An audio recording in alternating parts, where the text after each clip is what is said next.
দেশ বরেণ্য প্রথিতযশা ওলামায়ে হজরতের মুখে আপনারা অসংখ্য কথা শুনেছেন। আমলের জন্য এগুলোই যথেষ্ট, নতুন করে আমার বলার কিছুর দরকার নাই। নতুন করে উপস্থাপনের মতো বলার মতো আমার কাছে কিছু নাইও। যা বলার ১৫০০ বছর আগে আল্লাহ তাআলা উম্মাকে বলে দিয়েছেন, ঠিক কিনা? এমন কিতাব দান করেছে যে কিতাবে ভুল নাই, যতই পড়ি ততই শেখা যায়। বিয়ন্ডলেস, বাউন্ডলেস, বটমলেস, কুল কিনারা নাই, কুল কিনারাবিহীন সাগর। পড়েন সুবহানাল্লাহ। গত ৩ দিন ধরে স্কলাররা যে সমস্ত বিষয় কোরআন সুন্নাহর আলোকে আলোচনা করেছে, আমরা যেন সেগুলোর উপর আমল করতে পারি। আল্লাহ তৌফিক দান করুক, আমরা পড়ি আমিন। আসুন এখানে আসার বসার এই প্রোগ্রামে অংশগ্রহণ করার উদ্দেশ্যকে, নিয়াতকে আমরা খালিস করে নেই। আজকে আমরা যা শুনবো শিখবো আমলের নিয়তে শুনবো, ঠিক কিনা বলেন? শেষ পর্যন্ত নীরবতা বজায় রাখবো। আমি উঠবো, আপনারা উঠবেন। এর আগে ওঠা যাবে না। স্কেডিউলে একটু চেঞ্জ এসেছে, এশার সালাত হয়নি। আমার আলোচনার পরপরই আজান হবে। এশার সালাতে আমরা জামাতে অংশগ্রহণ করে একসাথে বিদায় নেব ইনশাল্লাহ। বলেন। বিশৃঙ্খলা করলে আমার বুঝাতে, পয়েন্টগুলো শেয়ার করতে দেরি হবে। আর এই যে এরকম নীরব নিস্তব্ধ থাকলে সুবিধা হবে। আল্লাহর ওয়াস্তে বি স্মার্ট। জায়গা না হলে চলে যাবেন, আওয়াজ করবেন না। ভলান্টিয়াররাও আওয়াজ নয়, ইশারা ইঙ্গিতে। প্রিয় ভাইয়েরা, যে টপিকটি নিয়ে আমি আপনাদের সামনে আজকে কথা বলতে চাই, টপিকটি অনেক গুরুত্বপূর্ণ। টপিকটি হচ্ছে হিউম্যান রিসোর্স ডেভেলপমেন্ট, মানব সম্পদ উন্নয়ন। কারণ আল্লাহ তাআলা আমাদের যা দেখ আর না দেখ এটা দিছে। মানুষ আর মানুষ, 18 কোটি মানুষ, ঠিক কিনা? এই 18 কোটি জনসংখ্যার দেশে বসবাস করে আমরা খুশি না বেজার? খুশি হইতে হবে, বেজার হইেন না। জাপানের খবর জানেন? তাদের গ্রোথ রেট নিচের দিকে, উল্টো। জনসংখ্যা নাই, বাচ্চা নিলে, সন্তান নিলে গভর্নমেন্ট তাদের টাকা দেয়। আমাদেরকে আল্লাহ তাআলা দয়া করে, মায়া করে এই সম্পদটা দিয়েছেন। এই মানব সম্পদকে যেন আমরা কাজে লাগাই ইনশাআল্লাহ। পড়েন সবাই। হিউম্যান রিসোর্স ডেভেলপমেন্ট অনেক জনগুরুত্বপূর্ণ বিষয়, খুব সেন্সিটিভ বিষয়। বুঝতে হবে যশোরের স্মার্ট ছেলেরা, এই যে আমি যাদেরকে দেখতে পাচ্ছি, all are the Gen Z of Jashore. যারা জেন জি, ওরা স্মার্ট, ওরা ইশারা ইঙ্গিতে কাজ করে। এই যে পুরো গদি উল্টায় দিছে, ঠিক কিনা? 24-এর ছাত্র নাগরিক অভ্যুত্থান আমাদের দেখিয়ে দিচ্ছে কিভাবে চোখের ইশারায় গদি উল্টে দিতে হয়। তো এই জেনজিদের নিয়ে বসেছে, ওরা তো স্মার্ট, ওরা ডিস্টার্ব করবে না। মেহরবানি করে আমার সাথে কানেক্ট করো, 1 to 1, brain to brain, eye to eye, eye contact করো আমার সাথে। তাকাও, কষ্ট হলো আমার দিকে তাকাও, আওয়াজ করা যাবে না, আমার দিকে তাকাও। প্রিয় ভাইয়েরা, হিউম্যান রিসোর্স ডেভেলপমেন্টের ব্যাপারে কিছু কথা বলবো। এই যে আমাদের বিশাল জনসংখ্যা, এই জনসংখ্যাকে কি করে জনসম্পদে রূপান্তরিত করা যায় এ ব্যাপারে কথা বলবো। আমি সূরাতু বনী ইসরাইলের 70 নম্বর আয়াত তেলাওয়াত করেছি। এই আয়াতের আলোকে কিছু কথা আমি আপনাদের সামনে বলবো। আল্লাহ তাআলা ইরশাদ করছেন, ওয়ালাকাদ কাররামনা বনী আদম ওয়া হামালনাহুম ফিল বাররি ওয়াল বাহরি ওয়া রাযাকনাহুম মিনাত তাইয়্যিবাত ওয়া ফাদ্দালনাহুম আলা কাসীরিম মিম্মান খালাকনা তাফদীলা। পড়েন আল্লাহু আকবার। রব্বুল আলামিন বলেন, ওয়ালাকাদ কাররামনা বনী আদম, আমি বনী আদমকে সম্মানিত করেছি, বনী আদমকে মর্যাদা দিয়েছি। ওয়া হামালনাহুম ফিল বাররি ওয়াল বাহর, বনী আদমকে জলে, স্থলে, স্থলে এবং সমুদ্রে চলাচলের বাহন দিয়েছি। ওয়া রাযাকনাহুম মিনাত তাইয়্যিবাত, তাদেরকে পবিত্র রিজিকের বন্দোবস্ত করেছি। ওয়া ফাদ্দালনাহুম আলা কাসীরিম মিম্মান খালাকনা তাফদীলা, আর আমি আল্লাহ যাদেরকে সৃষ্টি করেছি তাদের মধ্য থেকে বনী আদমকে আমি শ্রেষ্ঠ বানিয়েছি। আমরা শ্রেষ্ঠ, আমরা আশরাফুল মাখলুকাত। আমরা কি? এই যে এমনি চিল্লাচিল্লি করে, জিজ্ঞেস করলে বলে না। আমরা আশরাফুল মাখলুকাত। আমরা কি? শ্রেষ্ঠ, সবার চেয়ে সেরা। আমাদের মতো করে আল্লাহ কাউকে বানায় নাই। 2 পায়ে ভর করে, শির দ্বারা এরকম স্ট্যান্ড রেখে মাথা উঁচু করে দাঁড়াতে পারে এরকম কোন প্রাণী পৃথিবীতে আছে? এজন্য আল্লাহ বলেন ওয়ালাকাদ কাররামনা বানি আদম, আমি বনি আদমকে সম্মানিত করেছি, তাদেরকে আমি মর্যাদা দিয়েছি। তাদেরকে আমি যত মর্যাদা দিয়েছি আমার কোন সৃষ্টিকে এত মর্যাদা দেই নাই। পড়েন সুবহানাল্লাহ। I have dignified the status of the sons of Adam. আদমের সব সন্তানের মর্যাদা আমি বাড়িয়েছি। আল্লাহ এখানে বলেননি ওয়ালাকাদ কাররামনাল মুমিনিন, আমি মুমিনের মর্যাদা বাড়িয়েছি, বলেছেন? আল্লাহ এখানে বলেন নাই ওয়ালাকাদ কাররামনাল মুসলিমিন, আমি মুসলিমের মর্যাদা বাড়িয়েছি।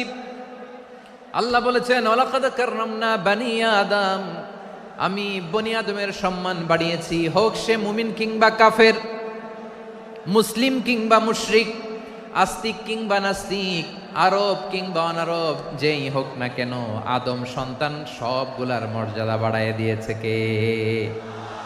সবার মর্যাদা আল্লাহ বাড়িয়েছে। মানুষ হিসেবে মর্যাদা। বিশ্বনবী সাল্লাল্লাহু আলাইহি ওয়াসাল্লাম ইহুদির লাশ দেখে দাঁড়িয়ে গেলেন। কার লাশ? আমার যশোরের ভাইয়েরা আওয়াজ করে বলুন, কার লাশ? ইহুদির লাশ দেখে দাঁড়ায় গেলেন। সাহাবারা বললেন ইয়া রাসূলুল্লাহ, আপনি দাঁড়ালেন যে, এটা তো ইহুদির লাশ। বিশ্বনবী বললেন আওয়ালাইসাত নাফসান, এটা কি মানুষ নয়? এটা হোক ইহুদি হোক খ্রিস্টান, এটা তো মানুষ। আমি মানুষ দেখে দাঁড়িয়েছি। আই স্যালিউট দ্য হিউম্যানিটি, আমি মানবতাকে সম্মান করেছি। পড়েন সুবহানাল্লাহ। তাহলে এই জমিনে মানুষের মর্যাদা বেশি, হোক আস্তিক হোক নাস্তিক, হোক মুমিন কিংবা কাফের। আদমের সন্তান হলে, মানুষ হলেই তার মর্যাদা বাড়িয়েছে কে? আমার কলিজার টুকরা যশোরের ভাইয়েরা, মানুষের মর্যাদা আল্লাহ এত বাড়িয়েছেন, মানুষ জীবিত থাকলেও যেমনি মর্যাদাবান, মরে গেলেও মর্যাদাবান। সুবহানাল্লাহ পড়েন। মানুষ মরে গেলে এই ডেড বডিটা কি হয়? পচে যায়, গলে যায়, মাটির সাথে মিশে যায়। তাই বলে আপনি ডেড বডির সাথে যাচ্ছে তাই করতে পারবেন না। পারবেন? কেউ যদি অন্যায় করে তাকে যদি আপনি শাস্তির আওতায় আনেন, যা মনে চায় করতে পারবেন না। তারা আগুন দিয়ে পোড়াতে পারবেন না, নাক কাটতে পারবেন না, কান কাটতে পারবেন না, অঙ্গ বিকৃতি করতে পারবেন না। কারণ মানব জাতির মর্যাদা স্বয়ং দিয়েছে কে? ডেড বডি পচে যাবে, গলে যাবে। তারপর ইসলাম বলে না, খবরদার, এই মরা লাশটারও একটা মর্যাদা আছে না নাই? ইসলাম বলে এই লাশটা গলে যাবে, পচে যাবে, কিন্তু এটার অমর্যাদা করো না। কর্পূর দিয়ে, খেজুর পাতা দিয়ে এটাকে ওয়ার্ম ওয়াটার দিয়ে, গরম পানি দিয়ে ধৌত করো। সাদা শুভ্র ধবধবে কাপড় দিয়ে লাশটাকে তুমি কাভার করো। তারপরে খাটিয়ার মধ্যে লাশটাকে রেখে বিশাল একটা প্রোগ্রাম করো, একটা ফিউনারাল প্রোগ্রাম করো। ওই প্রোগ্রামের ডানে বায়ে পেছনে লাশটারে রাখলে হবে না, প্রোগ্রামের একেবারে সামনটাতে তুমি লাশটাকে রাখো। সুবহানাল্লাহ। একটা ফিউনারাল প্রোগ্রাম করতে হবে, তাকে শেষ বিদায় জানাতে হবে, যেটাকে আমরা জানাজা বলি। কি বলি? জানাজা মানে মাইয়েতের জন্য দোয়া, তার জন্য দোয়া করা হয়। তাকে একটা সিস্টেমেটিক অর্ডারে কবরে রাখা হয়, সুন্দরভাবে সেটাকে কবরস্থ করা হয়, মাটি দেয়া হয়, পানি দেয়া হয়। তার মানে মরে গেলেও মানুষের সম্মান বাড়ায় দিয়েছে কে? এজন্য আল্লাহ বললেন ওয়ালাকাদ কাররামনা বানি আদম, বনি আদমের সম্মান মর্যাদা আমি আল্লাহ বাড়িয়ে দিয়েছি। মানুষের সম্মানে তুমি কখনো আঘাত করো না, ঠিক কি না? তাহলে ভাই, প্রথম মেসেজ হচ্ছে, the first and foremost message tonight to the people of Jessore. আল্লাহ বলেন I have dignified the status of son of Adam, আমি বনি আদম সবার মর্যাদা বাড়িয়ে দিয়েছি। হোক আস্তিক নাস্তিক, হোক কাফের কিংবা মুশরিক, তার মর্যাদা বাড়াই দিছে কে?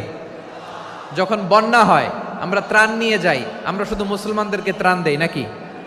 হ্যাঁ, আমরা মুসলমানকেও দেই, অমুসলমানকেও দেই, হিন্দুকেও দেই, বৌদ্ধকেও দেই। যেখানেই মানবতা বিপন্ন সেখানে ইসলামের হেল্পিং হ্যান্ড আছে না নাই?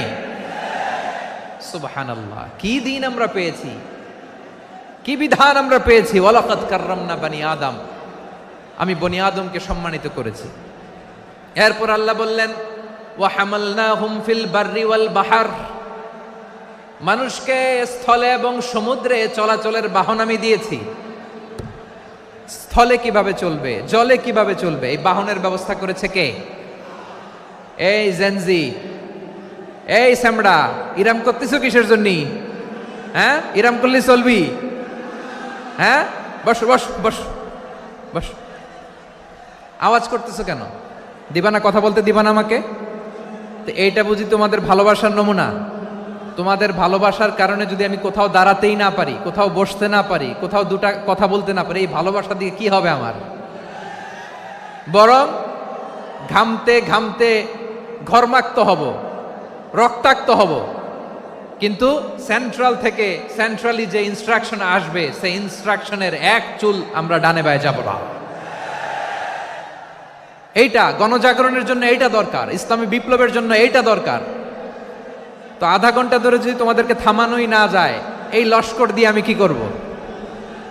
আল্লাহর ওয়াস্তে নো নো নো স্লোগান, চুপচাপ একেবারে আমার দিকে তাকাও। আল্লাহ বললেন ওয়া হামালনাহুম ফিল বাররি ওয়াল বাহার, জলে স্থলে আমি চলাচলের যানবাহনের ব্যবস্থা করেছি। আমরা স্থলে ঘোড়ার উপরে চড়ি, উটের উপরে চড়ি, গাড়ির উপরে চড়ি। এই যে গাড়ির ইঞ্জিন বানাইছি আমরা, এটার মেধা দিয়েছে কে?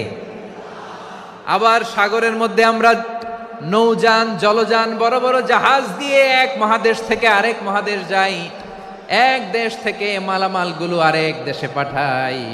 সাগরের ভেতরে নৌকাগুলোরে ধরে রাখলো কে?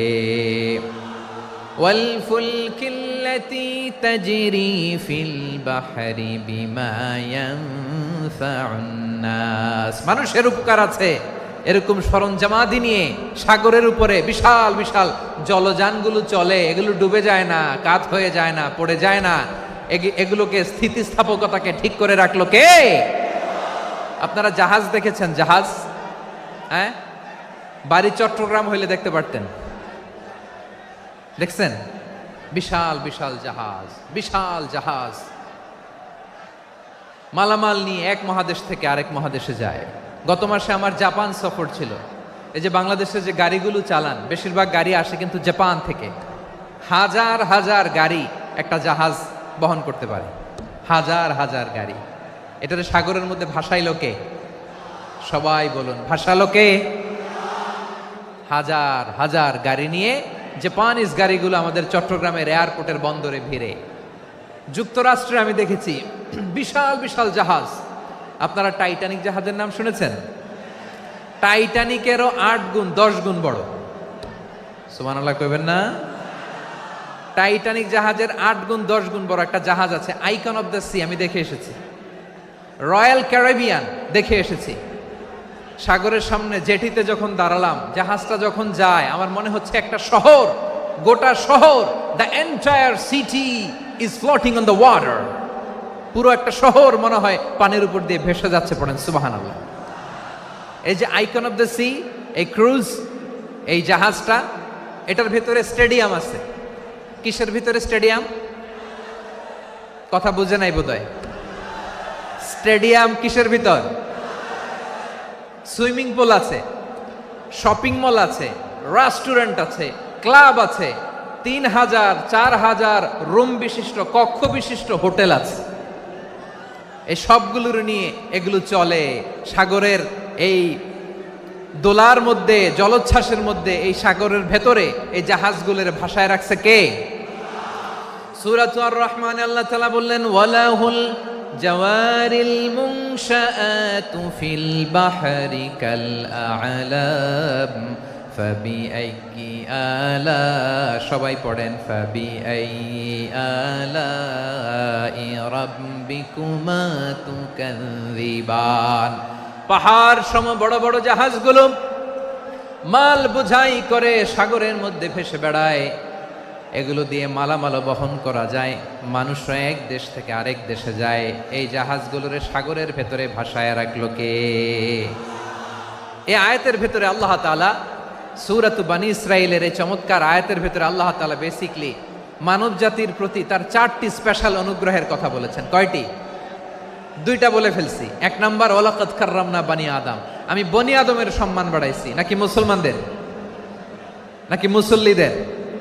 কার সম্মান বাড়িয়েছি? বনি আদমের। তাহলে human dignity, the first part of the verse talks about the human dignity. 2 number অংশে আল্লাহ তাআলা বললেন ওয়া হামালনাহুম ফিল বাররি ওয়াল বাহার, স্থলে এবং সমুদ্রে আমি তাদের জন্য চলাচলের বাহন দিয়েছি। সুবহানাল্লাহ। তার মানে smooth movement on land and sea, জলে এবং স্থলে যাতে আমরা স্মুথলি মুভ করতে পারি আল্লাহ তাআলা দিয়েছেন। 3 নম্বরে আল্লাহ তাআলা বললেন ওয়া রাযাকনাহুম মিনাত তাইয়্যিবাত, মানুষের জন্য আমি পবিত্র রিজিকের ব্যবস্থা করেছি। জলে এবং স্থলে যত প্রাণী আছে সবগুলা প্রাণীকে রিজিক দেয় কে? আমাদেরকে রিজিক দেয় কে? সাগরের মাছগুলোকে, বড় বড় তিমি মাছগুলোরে রিজিক দেয় কে? বাতাসের মধ্যে ভেসে বেড়ানো বড় বড় পাখিগুলো, স্ক্যান্ডিনেভিয়ান কান্ট্রি থেকে লক্ষ লক্ষ কোটি কোটি পাখিগুলো যে এক দেশ থেকে আরেক দেশে ট্রান্সফার হয়, এগুলোর রিজিক দেয় কে? রব্বুল আলামিন বলেন, ওয়ামা মিন দাব্বাতিন ফিল আরদি ইল্লা আলাল্লাহি রিজকুহা ওয়া ইয়ালামু মুস্তাকাররাহা ওয়া মুস্তাওদাআহা কুল্লুম ফি কিতাবিম মুবিন। আল্লাহু আকবার। রব্বুল আলামিন বলেন, ভূপৃষ্ঠে বিচরণশীল যত প্রাণী আছে সব প্রাণীগুলোকে আমি আল্লাহ আমার নিজের কুদরতে রিজিকের বন্দোবস্ত করি। এই প্রাণীগুলো কোথায় থাকে, কোথায় যায়, সব জায়গায় আমি রিজিক পৌঁছে দেই। রিজিক কেউ দিতে পারে না, রিজিকের মালিক কে? রিজিকের মালিক তিনি আল্লাহ। এজন্য আল্লাহ তাআলা বললেন, ওয়ারাযাকনাহুম মিনাত তাইয়্যিবাত। এরপরে আল্লাহ বললেন, ওয়াফাদ্দালনাহুম আলা কাসীরিম মিম্মান খালাকনা তাফদীলা। আমি যত প্রাণী সৃষ্টি করেছি সকল প্রাণীর মধ্যে মানুষের মর্যাদা, শ্রেষ্ঠত্ব আমি দিয়েছি। সুবহানাল্লাহ পড়েন। তাহলে এক নম্বরে আল্লাহ বললেন আমি বনি আদমের মর্যাদা বাড়ালাম। এরপরে বললেন স্থলে এবং সমুদ্রে চলাচলের জন্য যানবাহন দিলাম। 3 নম্বরে আল্লাহ বললেন পবিত্র রিজিকের ব্যবস্থা করে দিলাম। এরপরে আল্লাহ বললেন যত প্রাণী আছে, সৃষ্টি আছে, সবগুলার উপরে আমি মানুষকে শ্রেষ্ঠত্ব দিলাম। সুবহানাল্লাহ। তাহলে সবচেয়ে বেশি শ্রেষ্ঠত্ব মানুষের। কার? মানুষের। শুধু তাই নয় প্রিয় ভাইরা, আকাশ এবং জমিনে যা কিছু আছে সবকিছু মানুষের জন্য, মানুষের কল্যাণে, মানুষের প্রয়োজনে, মানুষের বশীভূত করে সৃষ্টি করেছেন কে? রব্বুল আলামিন বলেন, হুয়াল্লাযী খালাকা লাকুম মা ফিল আরদি জামিআ। এই জমিনের মধ্যে যা কিছু আমি আল্লাহ সৃষ্টি করেছি সব কিছু আমি মানুষের জন্য সৃষ্টি করেছি। পড়েন সুবহানাল্লাহ। হুয়াল্লাযী খালাকা লাকুম মা ফিল আরদি জামিআ। যা আছে সব আমাদের জন্য, সব আমাদেরকে সার্ভিস দেওয়ার জন্য, আমাদের উপকারের জন্য, আমাদের কল্যাণের জন্য। আওয়াজ করে সবাই পড়ুন আল্লাহু আকবার। অন্য আয়াতে আল্লাহ বললেন, ওয়াসাখখারা লাকুম মা ফিস সামাওয়াতি ওয়া মা ফিল আরদি জামিআম মিন ইন্না ফি যালিকা লাআয়াতিন লিকাউমি ইয়াতাফাক্কারুন। প্রথমে আয়াতে আল্লাহ বললেন জমিনে যা আছে সব তোমাদের কল্যাণে আমি সৃষ্টি করলাম। এরপরে আল্লাহ বললেন আকাশেও যা আছে সব তোমাদের জন্য সৃষ্টি করলাম, তোমাদের অনুগত বানায় দিলাম। পড়েন সুবহানাল্লাহ। মানুষের কি ব্রেইন দেখেন, মানুষ জমিন ছেড়ে আকাশে চলে যায়। পাখি দেখে মানুষের শখ হলো পাখি যেহেতু উঠতে পারে আমরাও পারবো। অরবিল রাইট, উইলবার রাইট, 2 ভাই মিলে আঁকাঝোঁকা করতে করতে করতে করতে প্লেন বানায় ফেললো। কোন সুবহানাল্লাহ। এখন পাখিও ওরে, আমরাও ওরি। এরপরেই মানুষের কৌতূহল থামে না এখানে। মানুষ চলে গিয়েছে চাঁদে। কোথায় গেছে? এখন কিন্তু চাঁদে জমি বিক্রি হয় জানেন। পৃথিবী নিয়ে মারামারি শেষ, রাশিয়া আমেরিকা এখন ধরছে চাঁদ আর মঙ্গল গ্রহ। এখন চাঁদে জমি বিক্রি হয়, মঙ্গলে জমি বিক্রি হয়। এই চাঁদ, মঙ্গল, বৃহস্পতি, শনি সব আল্লাহ তাআলা আমাদের জন্য বানিয়েছেন। সুবহানাল্লাহ পড়েন। মানুষ সাগরের উপরে চড়ে, শূন্যে ভেসে বেড়ায়, পাহাড় কেটে সুড়ঙ্গ বানায়, টানেল বানায়। মানুষ ব্রডব্যান্ডের লাইন নিয়ে যায় সাগরের ভেতর দিয়ে, এক দেশ থেকে আরেক দেশে, এক মহাদেশ থেকে আরেক মহাদেশে। সুবহানাল্লাহ পড়েন। তার মানে গোটা বিশ্বের সব কিছুর উপরে control, superiority over all creatures, সব কিছুর উপর কন্ট্রোল, মনিটরিং, নিয়ন্ত্রণ, এটা প্রতিষ্ঠা করে দিয়েছে কে? এজন্যই মানুষের শ্রেষ্ঠত্ব। ওয়ালাকাদ কাররামনা বানি আদম, আমি বনি আদমের সম্মান বাড়িয়েছি। মর্যাদা আমি বাড়িয়ে দিয়েছি এই কারণে, কারণ মানুষ সব কিছুর উপর নিয়ন্ত্রণ নিতে পারে। মানুষকে নিয়ে এই কোরআনের সব আলোচনা, মানুষকে নিয়ে এই কোরআনের সব। তাই কোরআনের কেন্দ্রীয় আলোচ্য বিষয় হচ্ছে মানুষ। কোরআনের কেন্দ্রীয় আলোচ্য বিষয় কি? যশোরের ভাইয়েরা বুঝে থাকলে সবাই বলবেন, কোরআনের কেন্দ্রীয় আলোচ্য বিষয় কি? এই যে আমি মূল আলোচনায় যাচ্ছি এখন। কেন মানুষ কোরআনের কেন্দ্রীয় আলোচ্য বিষয়? যশোর, আওয়াজ করে বলো, কোরআনের কেন্দ্রীয় আলোচ্য বিষয় কি? মানুষ। এই মানুষ কোরআনের কেন্দ্রীয় আলোচ্য বিষয়। মানুষকে আল্লাহ স্বাধীনতা দিয়েছেন। ফামান শাআ ফালইউমিন ওয়া মান শাআ ফালইয়াকফুর। চাইলে মুমিন হতে পারো, চাইলে কাফের হতে পারো, তোমার ইচ্ছা। তবে জেনে রাখো, মুমিন হলে পাবা জান্নাত, কাফির হলে পাবা জাহান্নাম। নাও দ্য ডিসিশন ইজ ইয়ার্স। সিদ্ধান্ত তোমার, জান্নাতে যাবা না জাহান্নামে যাবা। যশোরের ভাইয়ের আওয়াজ করে বলুন, কই যেতে চান, জান্নাতে না জাহান্নামে? ডান দিকে না বাম দিকে? ডানপন্থী না বামপন্থী? চিল্লা চিল্লি না চুপচাপ? চুপচাপ কয়ে আবার চিল্লাচিল্লি শুরু করে দিচ্ছে। মাশাআল্লাহ, গুরুত্বপূর্ণ কথা বাকি আছে, আমাকে সহযোগিতা করতে হবে। মাশাআল্লাহ, এই তো ঠান্ডা হয়েছে। হ্যাঁ, ঠিক আছে, ঠিক আছে, ঠিক আছে। মানুষকে আল্লাহ এত স্বাধীনতা দিয়েছেন, মানুষ চাইলে অনেক ভালো হইতে পারে। ভালোর রাস্তাও খোলা, খারাপ হওয়ার রাস্তাও খোলা। ভালো হইলে মানুষ অনেক ভালো, খারাপ হইলে অনেক খারাপ। ভালো হইলে সবচেয়ে ভালো, খারাপ হইলে সবচেয়ে খারাপ। এজন্য সিদ্ধান্ত আপনাকে নিতে হবে। আল্লাহ তাআলা বলছেন, লাকাদ খালাকনাল ইনসানা ফি আহসানি তাকওয়িম সুম্মা রাদাদনাহু আসফালা সাফিলিন। আমি মানুষকে অনেক সুন্দর অবয়বে, সুন্দর আকৃতিতে সৃষ্টি করেছি। তার শুধু চেহারার ডিজাইনটাই সুন্দর নয়, তার ব্রেনটা বড্ড সুন্দর, তার মানসিকতা বড্ড সুন্দর, তার সৃজনশীলতা বড্ড সুন্দর। পড়েন সুবহানাল্লাহ। আমাদের চেহারা, অবয়ব, ডিজাইন যে সুন্দর তা না, আমাদের ব্রেনটা অনেক সফিস্টিকেটেড ব্রেন, অনেক সফিস্টিকেটেড। এই 1.5 কেজি ব্রেন ইউজ করে মানুষ গোটা বিশ্বে সভ্যতা বিনির্মাণ করেছে, ঠিক কিনা? এই ব্রেন আল্লাহ তাআলা আমাকে দিয়েছে। এটারে কাজে লাগালে, আপনার 6 সেন্স কাজে লাগালে আপনি অনন্য মানুষ হয়ে উঠবেন, মহামানবে রূপান্তরিত হবেন। মানুষ হতে পারে, চাইলেই মহামানব হতে পারে। আবার যদি মানুষ চায় খারাপও হতে পারে। আল্লাহ বললেন শুধু ভালোই না, ভালো হতে চাইলে অনেক ভালো তুমি হতে পারো, আবার খারাপ হতে চাইলে অনেক খারাপ তুমি হতে পারো। সুম্মা রাদাদনাহু আসফালা সাফিলিন। খারাপ হলে একেবারে খারাপ হতে পারো, নিকৃষ্ট হলে একেবারে নিকৃষ্ট হতে পারো, ভালো হলেও ভালো হতে পারো। গণ সুবহানাল্লাহ। এবার আওয়াজ করে বলুন, ভালো হতে চাই না খারাপ? শ্রেষ্ঠ না নিকৃষ্ট? মানুষ ভালো হলে মানুষ ফেরেশতার চেয়েও ভালো, মানুষ খারাপ হলে সে পশুর চেয়েও খারাপ। কথা ঠিক কিনা বলেন? ভালো হলে ফেরেশতার চেয়েও ভালো, খারাপ হলে পশুর চেয়েও নিকৃষ্ট। তার মানে শ্রেষ্ঠত্বে, মানুষ শ্রেষ্ঠত্বে ফেরেশতাকে হার মানায়, আর অধপতনে শ্রেষ্ঠত্বে ফেরেশতাকে ছাড়িয়ে যায়, আর অধপতনে পশুকেও হার মানায়। আই রিপিট, আমি আবারও বলছি, মানুষ শ্রেষ্ঠত্বে ফেরেশতাকে ছাড়িয়ে যায়, আর অধপতনে সে পশুকেও হার মানায়। আওয়াজ করে বলতে হবে, ঠিক কিনা? এটার প্রমাণ কি? মানুষ শ্রেষ্ঠ হইলে যে ফেরেশতার চেয়েও সেরা, তার প্রমাণ কি?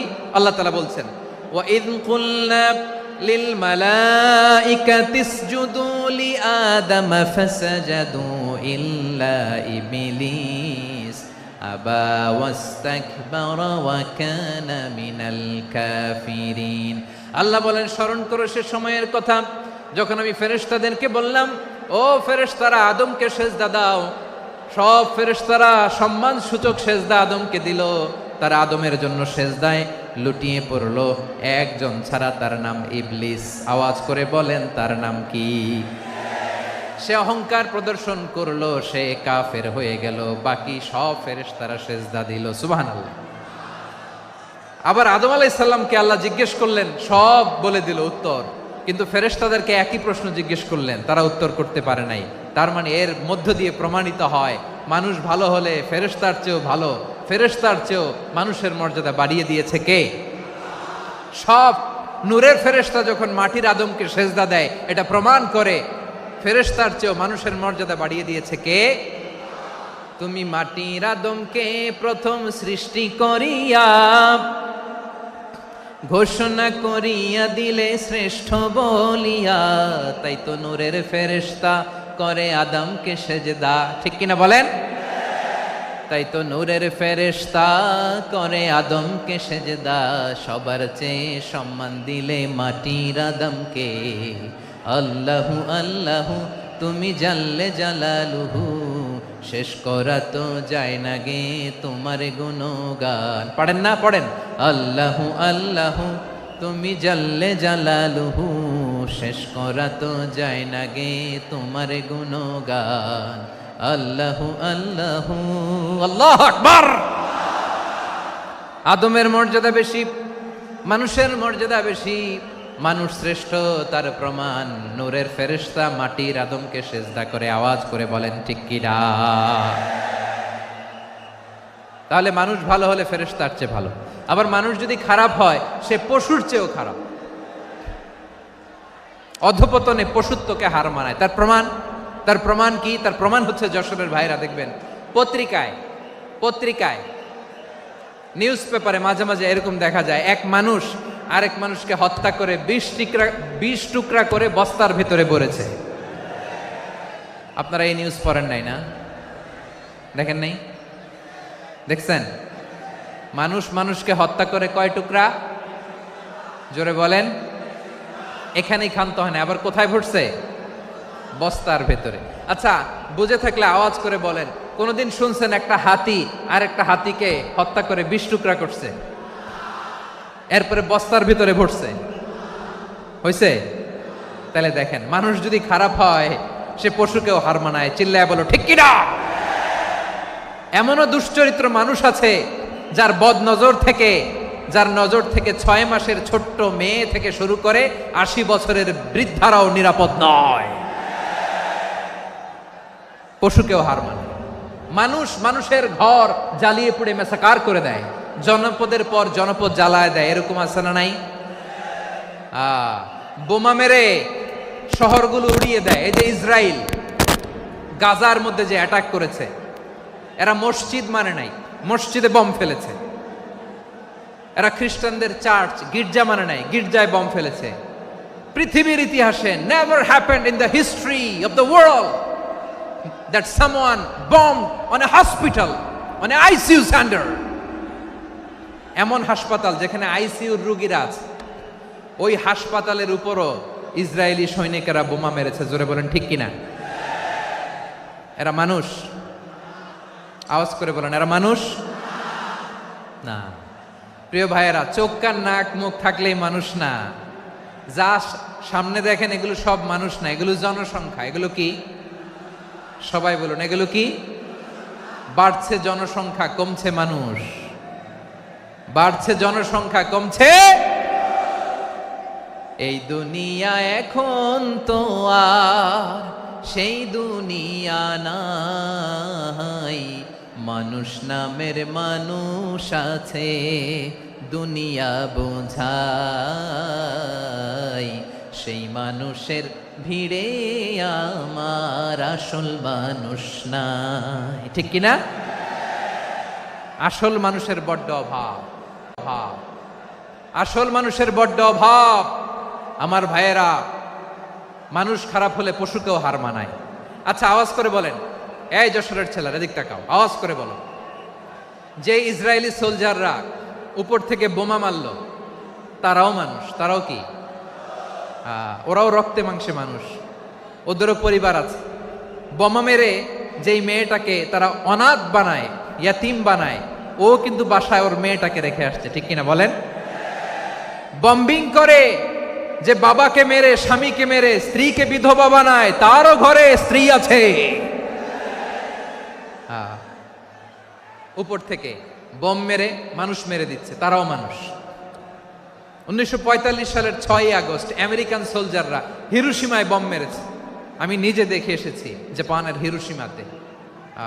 সকাল 8:15 মানুষ কেউ অফিসে যাচ্ছিল, কেউ খেতে খামারে কাজ করতে যাচ্ছিল। লিটল বয় নামে একটা বোম মেরেছে তারা। এই বোমের আঘাতে, পারমাণবিক এই বোমার রেডিয়েশনে আঘাতে বোম ব্লাস্ট হওয়ার পরে মুহূর্তের মধ্যে 1,40,000 নাই। উপর থেকে যারা মারতেছে এরাও মানুষ, যাদেরকে মারলো তারাও। তার মানে মানুষে মানুষে পার্থক্য আছে না? নেই, মানুষে মানুষে পার্থক্য আছে। নাক কান চোখ মুখ থাকলেই মানুষ নয়।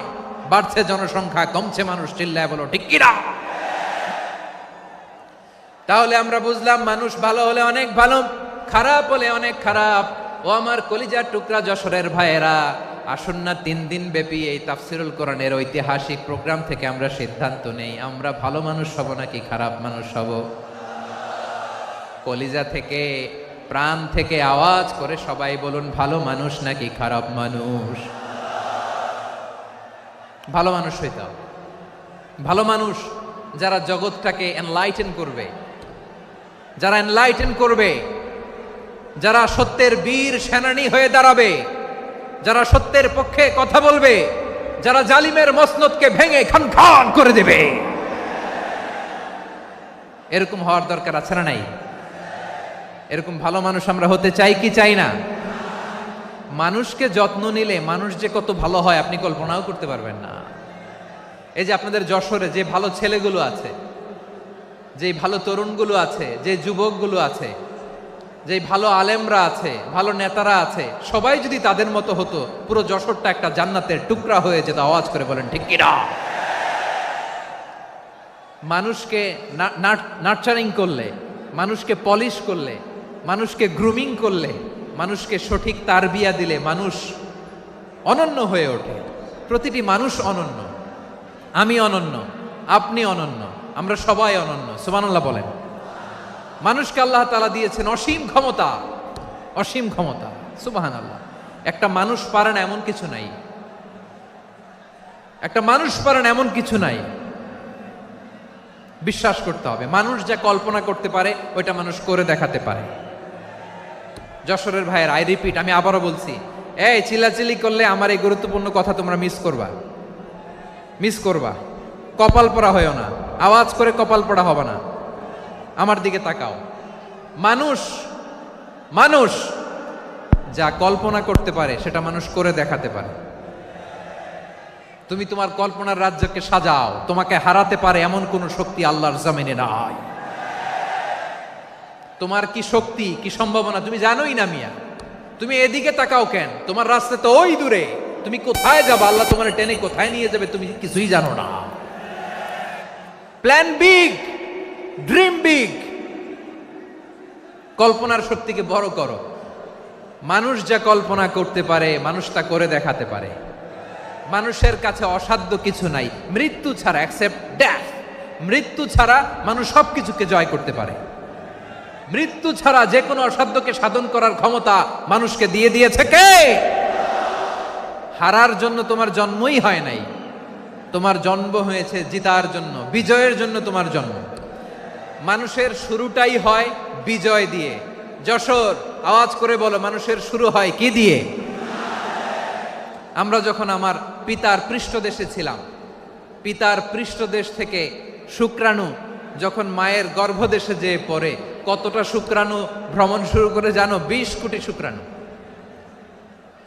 একবার সিমেন আউট হলে সেখানে 20 কোটি শুক্রাণু থাকে, ভ্রমণ শুরু করে। ওই 20 কোটি শুক্রাণুর মধ্যে থেকে তুমি আমি আজকে এক বিকশিত শুক্রাণু মানব রূপে পৃথিবীতে এসেছি। সুবহানাল্লাহ।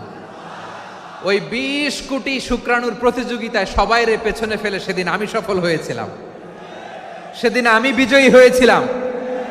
সেদিন আমি এত ছোট ছিলাম মাইক্রোস্কোপ দিয়েও আমার অস্তিত্ব টের পাওয়া যায় না। আমি এত তুচ্ছ ছিলাম, নগণ্য ছিলাম। আমার কান ছিল না, আমার চোখ ছিল না, আমার হাত ছিল না, আমার জন্য রিকমেন্ডেশন করার মতো মামু ছিল না, খালা ছিল না, কেউ ছিল না। তারপরেও ওই প্রতিযোগিতায়, ওই কম্পিটিশনে যখন আমারে কেউ হারাতে পারে নাই, আল্লাহর জমিনেও আমারে কেউ হারাতে পারে না। হারার জন্য তোমার জন্মই হয় নাই, তুমি আসছোই জিতার জন্য। সুবহানাল্লাহ। বিশ্বনবী বলেন, আন্নাসু মাআদিন কামাআদিনি যাহাবি ওয়াল ফিদ্দা খিয়ারুহুম ফিল জাহিলিয়াতি খিয়ারুহুম ফিল ইসলাম। Peoples are like mines of gold and silver. সোনার খনি, রূপার খনি, এর চেয়েও বড় খনি হচ্ছে এই মানব সম্পদের খনি। আওয়াজ করে বলেন আল্লাহু আকবার। আল্লাহ তাআলা এই সম্পদ আমাদেরকে দিছে। বিশ্বনবী বলেন, মানুষ হচ্ছে খনির মতো। খিয়ারুহুম ফিল জাহিলিয়াতি খিয়ারুহুম ফিল ইসলাম। জাহিলি যুগে যারা সেরা, ইসলামেও তারা সেরা। ইদা ফাকুহু, যদি তারা বুঝবান হয় তাহলে তাদেরকে সেরা বানায় দিবে কে? তাহলে মানুষের চেয়ে সেরা কেউ হতে পারে? মানুষের চেয়ে অনন্য কেউ হতে পারে? মানুষকে কেউ হারাতে পারে? আওয়াজ করে বলো, তোমাকে কেউ হারাতে পারবে? এই সাহস জাগছে আজকের আলোচনা থেকে। আমি তুমি অনন্য, আমাকে তোমাকে হারায় দেওয়া এত সহজ না, ঠিক কিনা? একটা কথা জীবনের সাথে সেট করে নিতে হবে, আমি জিতি নয় শিখি, আমি কখনো হারি না। জীবনের সাথে সেট করে নাও, জেনজি অফ জেসর, আমি কখনো হারি না, আমি হয় জিতি নয় শিখি। চিল্লায় বলো ঠিক কিনা? আমি কখনো হারি না, আমার হারানো এত সোজা না। কি সাহস জাগছে? বুকে সাহস জাগছে? তাকবীর পড়ো, লিল্লাহে তাকবীর। তাহলে বিশ্বনবী বললেন, নাসু মাআদিন, মানুষ হচ্ছে খনি। এই ধাক্কা ধাক্কি, আমি জানি এগুলো ভালোবাসার ধাক্কা ধাক্কি, এজন্য আমি সহ্য করে নেই। এগুলো যে ভালোবাসার ধাক্কা ধাক্কি, এটা আমরা বুঝি। পৃথিবীর কোনো আইন, সিকিউরিটি প্রটোকল দিয়ে এটারে মানানো যাবে না, কারণ এটা তো ভালোবাসা, লাভ। লাভ কোনো আইন কানুন দিয়ে বাধা যায় না, মানানো যায় না, ঠিক কিনা বলো?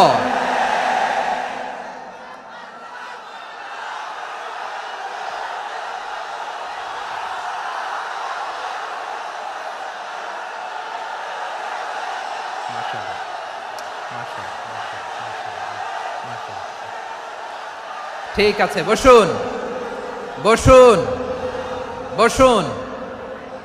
আল নাসু মাআদিন, মানুষ হচ্ছে খনি। এই খনির যত্ন নিতে হবে। আমার মা বাবা যারা এসেছেন, আপনার ছেলে মেয়ের যত্ন নেন। আপনার ছেলের মধ্যে যে কি পটেনশিয়াল আপনি জানেন না। আপনার এই ছোট্ট অবুজ ছেলেটাই আগামী দিনের শায়েখ আহমদুল্লাহ হবে। আপনার হেফজখানায় পড়া ওই ছোট্ট ছেলেটাই আগামী দিনের আল্লামা মামুনুল হক হবে। আপনার ওই ছেলেটা আমির হামজা হবে, আব্দুল হাই সাইফুল্লাহ হবে।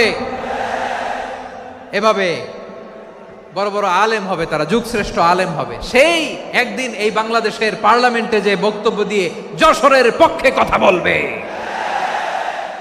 আপনি জানেন না, কাউকে ছোট করবেন না আপনি। ওর কনফিডেন্স আপনি কমাবেন না, আপনি কমাতে পারেন না। প্যান্ডেলে আমার যে মা বোনেরা আছেন, ছেলে মেয়েদেরকে কখনো ছোট করে কথা বলবেন না। ও যে কোথায় যাবে আপনি জানেন না। আপনি মা হয়ে তাকে সাহস দিবেন, তার কল্পনার জগৎটাকে সাজাতে তাকে উৎসাহিত করবেন, ঠিক কিনা বলেন? আর আমার প্যান্ডেলের আমার প্রিয় শ্রদ্ধাশীলা মায়েরা বোনেরা, আপনারা তো আরো দামি সম্পদ। বিশ্বনবী বলেন, আর দুনিয়া কুল্লুহা মাতা। আল্লাহ আল্লাহ আল্লাহ। বিশ্বনবীর কথার ওজন দেখেন, আর দুনিয়া কুল্লুহা মাতা ওয়া খায়রু মাতা'আদ দুনিয়াল মারআতুস সালিহা। বিশ্বনবী বলেন, দুনিয়ায় যা দেখো সব আল্লাহর দেওয়া অ্যাসেট, মানে সম্পদ। আর এত অ্যাসেটের ভিড়ে সবচাইতে শ্রেষ্ঠ সম্পদ হচ্ছে নেককার নারী। সুবহানাল্লাহ। ভাইয়েরা, বোনের সাথে খারাপ আচরণ করো না। সন্তান মায়ের সাথে খারাপ আচরণ করো না। আমাদের মায়েরা আমাদের asset, they are our priceless asset. কারণ এই মায়েদের পেটে এসেছে আল্লাহর ওলিরা। এই মায়েদের পেটে এসেছে খান জাহান আলী। এই মায়ের পেটে এসেছে শাহজালাল ইয়ামানি। এই মায়ের পেটে এসেছে আল্লাহর সব নবীরা। নাকি নবীরা আকাশ থেকে ধপ করে জমিনে নেমে আসছে? মায়ের পেটে আসছে। এই মায়ের পেটগুলো খনি। আমার সম্মানিতা মায়েরা বোনেরা, নিজেকে ইসলাম দিয়ে সাজান, নিজেকে ইসলাম দিয়ে সাজান, নিজেকে পবিত্র রাখুন, নিজের আব্রু ইমান ইজ্জতের হেফাজত করুন, কোরআন পড়ুন, সুন্নাহ পড়ুন। আপনি জানেন না আপনার গর্ভে কে আসছে, কোন ক্ষণজন্মা পুরুষকে আল্লাহ তাআলা আপনার গর্ভে পাঠাবে, আপনি জানেন না। মায়েরা নিজেদেরকে পবিত্র রাখুন, ইসলাম চর্চা করুন, কোরআন চর্চা করুন, নৈতিকতা দিয়ে নিজেকে সাজান। যশোরের জেনজি, নিজেদেরকে প্রস্তুত রাখো আগামীর বাংলাদেশের জন্য। নৈতিকতা, মোরালিটি, ভ্যালিউজ দিয়ে নিজেকে সাজাও, ইসলাম দিয়ে নিজেকে সাজাও, কারণ আগামীর বাংলাদেশ ইসলামের বাংলাদেশ। বাংলাদেশের আসল পরিচয় ইসলাম। বাংলাদেশের আসল পরিচয় কি? সবাই বলে না। বাংলাদেশের আসল পরিচয় কি? এই ইসলাম নিয়ে আমরা সংসদ ভবন সাজাবো, রাজি আছি না নাই? শেকড় ভুলে যাওয়া যাবে না। আমরা ধাপে ধাপে শারিয়া আইনের দিকে যাব ইনশাআল্লাহ, কিন্তু জঙ্গিবাদ দিয়ে নয়, কট্টর পন্থা দিয়ে নয়। আমরা ইন্টেলেকচুয়ালি, গ্রাজুয়ালি, ধাপে ধাপে শারিয়া আইনের দিকে মুভ করব ইনশাআল্লাহ। বলো লিল্লাহি তাকবীর। এদেশের আসল পরিচয় সবাই বলে না, আওয়াজ করে, এদেশের আসল পরিচয়। এদেশে আজান শুনে সূর্য ওঠে শহর গ্রামে, এদেশে আজান শুনে সূর্য ডুবে সন্ধ্যা নামে, এদেশে সকল কাজে সবাই বলে বিসমিল্লাহ, এদেশে ভালো কিছু দেখে শুনে হাসি মুখে সবাই বলে মাশা আল্লাহ। সুবহানাল্লাহ, সুবহানাল্লাহ, সুবহানাল্লাহ, সুবহানাল্লাহ, সুবহানাল্লাহ, সুবহানাল্লাহ, সুবহানাল্লাহ, সুবহানাল্লাহ। ও নবীন তরুণ, তোমার কিসের এত ভয়? জেনে রেখো বাংলাদেশের আসল পরিচয়। বাংলাদেশের আসল পরিচয় ইসলাম। আওয়াজ তুলে বলো, আসল পরিচয় কি? এদেশে পরস্পরে দেখা হলে দেয় সালাম, এদেশে আমজনতার হৃদয় জুড়ে পাক্কা আলাম। ঠিক কি না? এদেশে বিপদ এলে সর্বজনে সর্বক্ষণে দোয়া পড়ে ইন্না লিল্লাহ, সুবহানাল্লাহ, সুবহানাল্লাহ, সুবহানাল্লাহ, সুবহানাল্লাহ। এদেশে আজান শুনে সূর্য ওঠে শহর গ্রামে, এদেশে আজান শুনে সূর্য ডুবে সন্ধ্যা নামে, এদেশে সকল কাজে সবাই বলে বিসমিল্লাহ, এদেশে ভালো কিছু দেখে শুনে হাসি মুখে সবাই বলে মাশা আল্লাহ।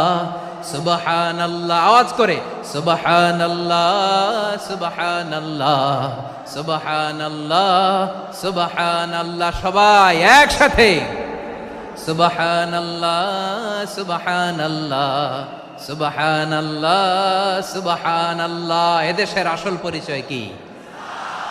আওয়াজ করে বলতে ভয় লাগে। এদেশের আসল পরিচয় কি? ইসলাম দিয়ে আমাদের সংসদ ভবন চলুক, আমরা চাই কি চাই না? বঙ্গভবনে লা ইলাহা ইল্লাল্লাহর পতাকা উড়ুক, আমরা চাই কি চাই না?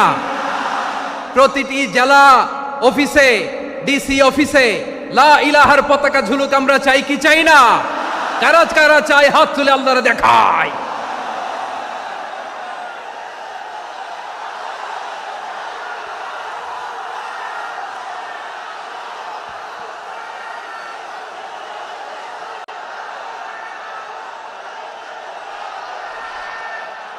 মাশাআল্লাহ, মাশাআল্লাহ, মাশাআল্লাহ, মাশাআল্লাহ।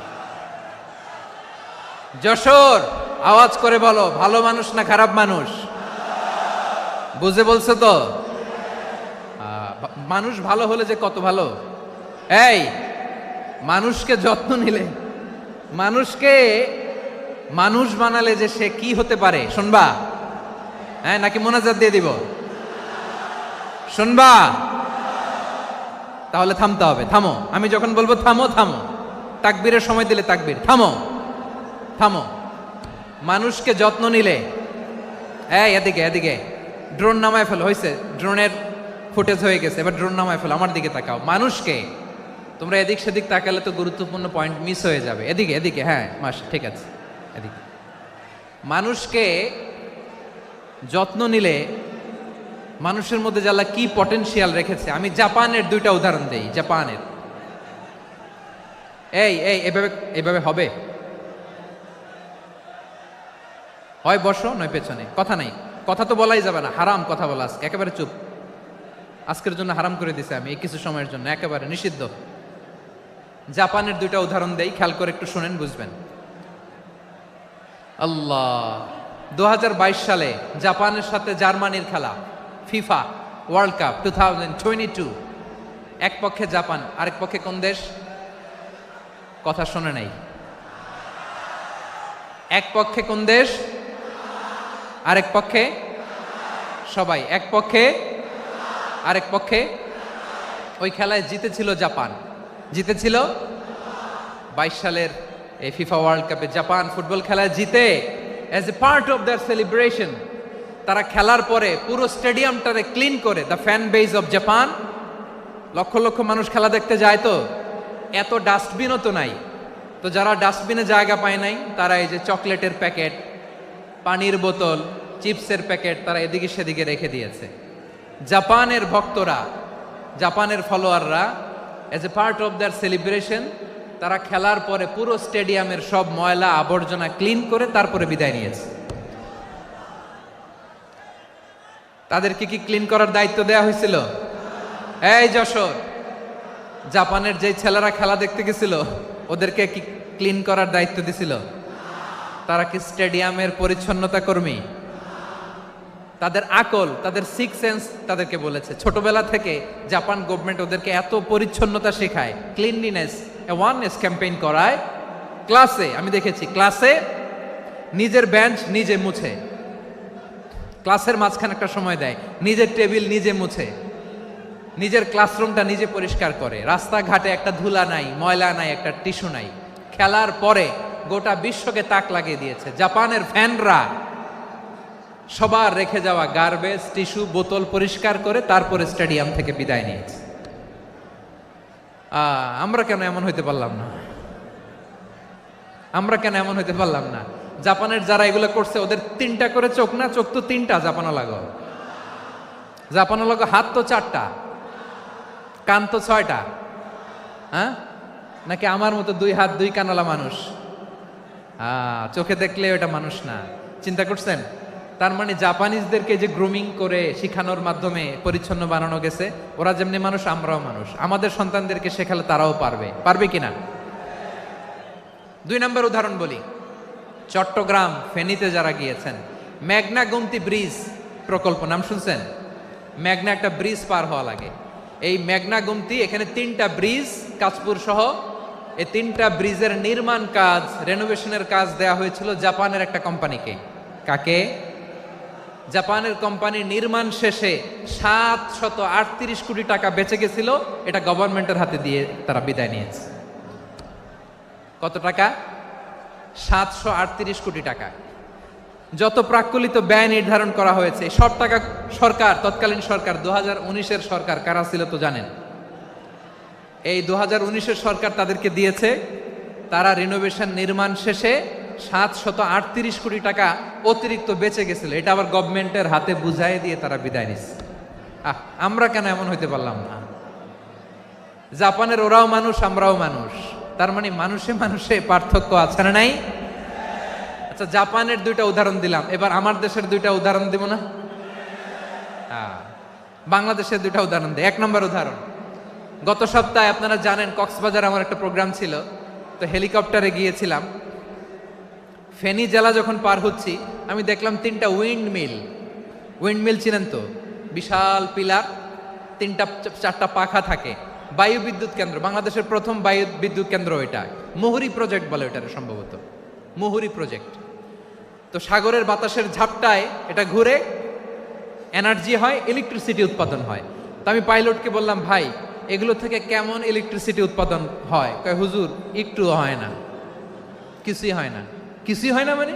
বলে, হুজুর বাংলাদেশে যত উইন্ডমিল আছে এটার পাখা একটাও ঘুরে না। আল্লাহ, বলেন কি? তাহলে এই যে কোটি কোটি টাকা ব্যয় করে যে উইন্ডমিল, কয় হুজুর ভিতরে ফিটফাট, উপরে ফিটফাট, ভিতরে সদরঘাট। তার মানে কোটি কোটি টাকা দিয়ে এই উইন্ডমিল বানায়, এখানে কিছু নাই। দুর্নীতির আড্ডাখানা, আখড়াখানা বাংলাদেশ, ঠিক কিনা বলেন? হায় রে, জাপানিজরাও মানুষ, আমরাও মানুষ। আমার এক নিকটাত্মীয় সরকারি চাকরিজীবী, উনি আমাকে বললেন, বাংলাদেশের আরেকটা উদাহরণ দেখি। উনি আমাকে বললেন যে প্রতি বছর আমাদের অফিসের ফার্নিচার চেঞ্জ করে। আমি বললাম প্রতি বছর ফার্নিচার চেঞ্জ করে কেন?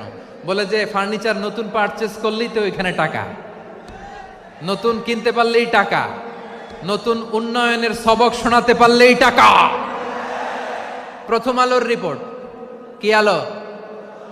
প্রথম আলোর রিপোর্ট, গত 15 বছরে উন্নয়নের নামে লুটপাট হয়েছে প্রায় 3.25 লাখ কোটি টাকা। কার রিপোর্ট? আমাদের বানানো কথা।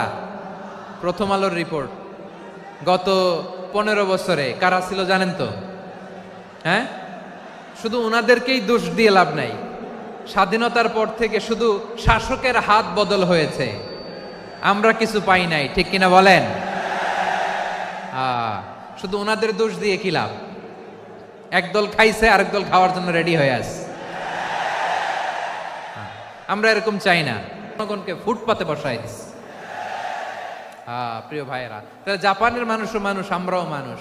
সিদ্ধান্ত আপনার, কোন মানুষ হবেন, ভালো মানুষ না খারাপ মানুষ? আজকের আলোচনার বিষয় হচ্ছে মানব সম্পদের উন্নয়ন, human resource development. It's a process to increase the capacity of knowledge, skill, capacity of the people of a country. একটা দেশের মানুষের জ্ঞান, তাদের দক্ষতা কি করে বাড়ানো যায়, বাড়িয়ে দেশের উন্নয়ন করানো যায়, এটাই হচ্ছে মানব সম্পদ উন্নয়নের মূল কথা। তাহলে মানব সম্পদ হচ্ছে একটা দেশের সবচাইতে শক্তিশালী পুঁজি। প্রাকৃতিক সম্পদ, খনিজ সম্পদের চেয়েও দামি হচ্ছে মানব সম্পদ। আমার প্রিয় যশোর, প্রাকৃতিক সম্পদ, খনিজ সম্পদের চেয়ে দামি সম্পদ কি সম্পদ? আল্লাহ তাআলা দয়া করে আমাদেরকে এই মানব সম্পদ দিয়েছেন। আসুন আমাদের এই মানুষগুলোকে আমরা সোনার মানুষ বানাই। রাজি আছেন তো সবাই? রাজি আছেন?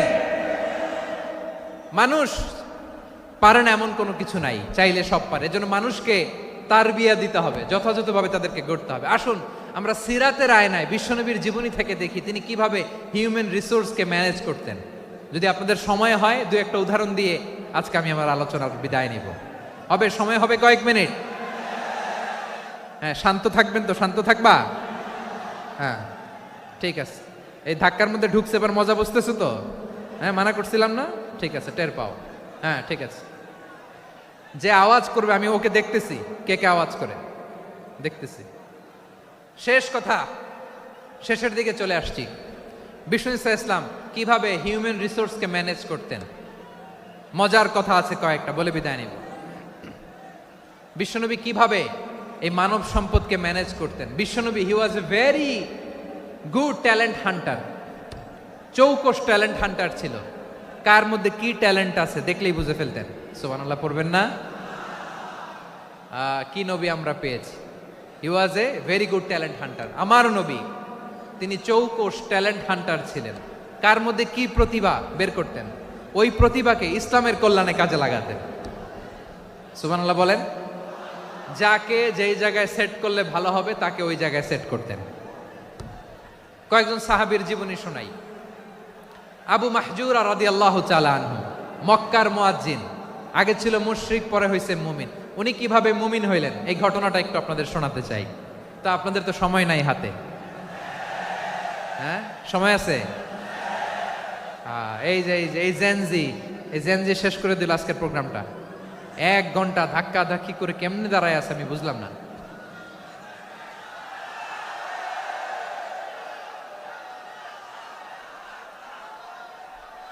না না, তাকবির না, চুপ করতে হবে। What I need, you stop, just shut up, চুপ। হ্যাঁ, ঠিক আছে, এভাবে। আবু মাহজুরা রাদিয়াল্লাহু তাআলা আনহু কিভাবে মুসলিম হলেন, আওয়াজ করে শুনেন। হুনাইনের যুদ্ধ, 8ম হিজরি। বিষ্ণু ইসলাম হুনাইনের যুদ্ধ শেষে ফিরতেছেন, পথিমধ্যে বেলাল রাদিয়াল্লাহু তাআলা আনহু, এই যে আবার কথা, আই রে আল্লাহ রে, এখানে ধাক্কা ধাক্কি কেন? চলে যাও, পেছনে যাও, যাও পেছনে যাও। কি আজীব তামাশা! যেখানে যায় এখানে ধাক্কা ধাক্কি, মারামারি, গায়ের উপরে, কাঁধের উপরে, শাউটিং। অনেক গুরুত্বপূর্ণ কথা পয়েন্ট করে নিয়ে আসে যে বলবো, এই শাউট করার কারণে প্রোগ্রামটাই নষ্ট করে দেয়। আসছে আমার ভালোবাসা দেখাইতে, প্রোগ্রামটাই শেষ করে দিয়ে চলে যায়। স্টপ। আবার কথা বল, স্টপ। হুনাইনের যুদ্ধে অষ্টম হিজরি, কত হিজরি সবাই বলেন না একটু, কত হিজরি? অষ্টম হিজরিতে হুনাইনের যুদ্ধে রাসূল সাল্লাল্লাহু আলাইহি ওয়াসাল্লাম ফিরে আসতেছেন মদিনায়। পথিমধ্যে বেলাল রাদিয়াল্লাহু তাআলা আনহু আজান দিচ্ছেন। কি দিচ্ছেন? তো পাশে ছিল মুশরিকদের একটা পল্লী, কিছু মুশরিক তরুণ, কিছু অমুসলিম কিশোর, তারা আজানকে ব্যঙ্গ করতেছে। আমাদের বাংলায় মুখ ভেঙ্গানো বলে আর কি। বেলাল রাদিয়াল্লাহু তাআলা আনহু আজান দিচ্ছেন, ওই বাচ্চাগুলো মুশরিক, তো ওরা আজানকে ব্যঙ্গ করতেছে, বিকৃতি করে ওরাও আজান দিচ্ছে। উদ্দেশ্য হচ্ছে আজানকে নিয়ে ঠাট্টা করা। উদ্দেশ্য কি? ঠাট্টা করা। ব্যাপারটা মনে কষ্ট পাওয়ার মতো ব্যাপার না? কিন্তু বিশ্বনবী ওইখানে দেখেন কি খুঁজলেন। বিশ্বনবী খেয়াল করলেন অমুসলিম কিশোরদের মধ্যে থেকে একটা কিশোরের গলাটা বড় দরাজ গলা, কণ্ঠটা বড় সুন্দর। খেয়াল করে দেখলেন যে কিছু কিশোর বেলালের আজানকে ব্যঙ্গ করে, বিকৃতি করে, কিন্তু একজনের কণ্ঠ দেখতে পাচ্ছেন না এত দূরে, কিন্তু কণ্ঠটা বড় সুন্দর, দরাজ গলা। বিশ্বনবী সাহাবীদেরকে বললেন, ধরো এগুলারে, ধরো। সবগুলারে ধরে বিশ্বনবীর সামনে আনা হলো। ওরা হাঁটু গেড়ে বসলো। বিশ্বনবী বললেন, তোমাদের মধ্যে কে যেন ব্যঙ্গ করে আজান দিচ্ছিল, তার গলাটা বড় উঁচু, গলার বেসটা বড় মজবুত, মেলোডিয়াস, সুমধুর কণ্ঠ। কে? আবু মাহজুরা বলে, আমার বন্ধুরা সবাই আমার দিকে আঙ্গুল দেখায়, আমি পড়ে গেছি বিপদে।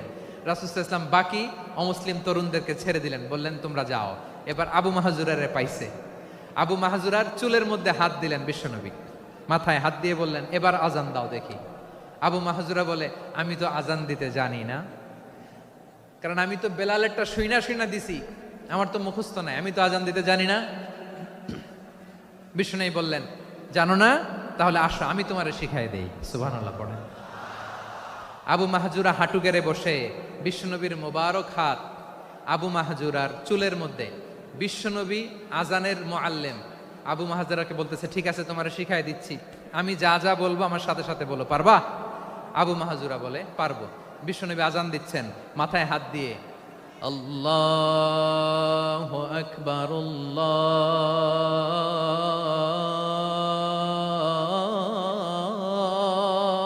আকবার। আবু মাহজুরা এই বাক্যটা পড়লেন। বিশ্বনবী দ্বিতীয় বাক্য পড়তে আরম্ভ করলেন, আল্লাহু আকবার,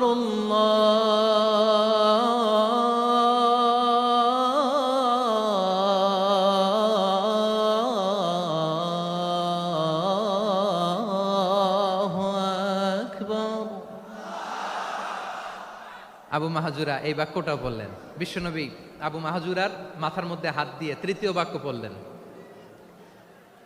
আশহাদু আল্লা ইলাহা ইল্লাল্লাহ,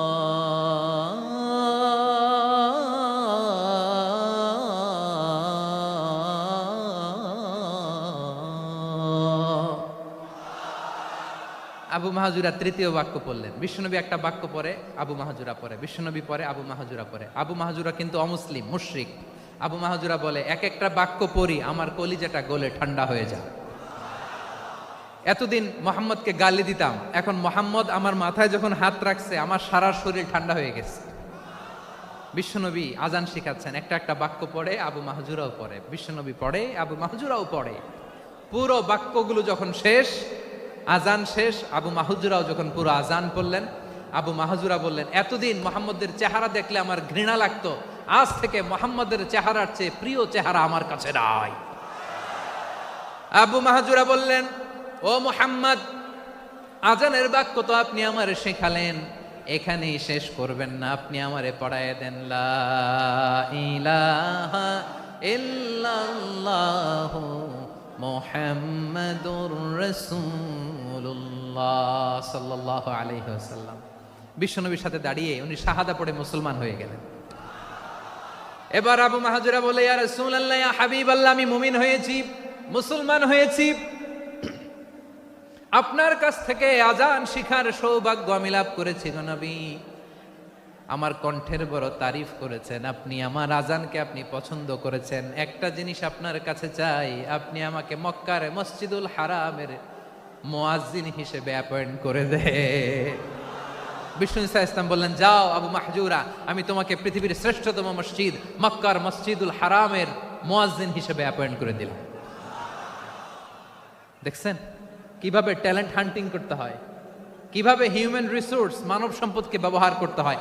আসছিল আজানকে ভেঙ্গাইতে, আসছিল কেন?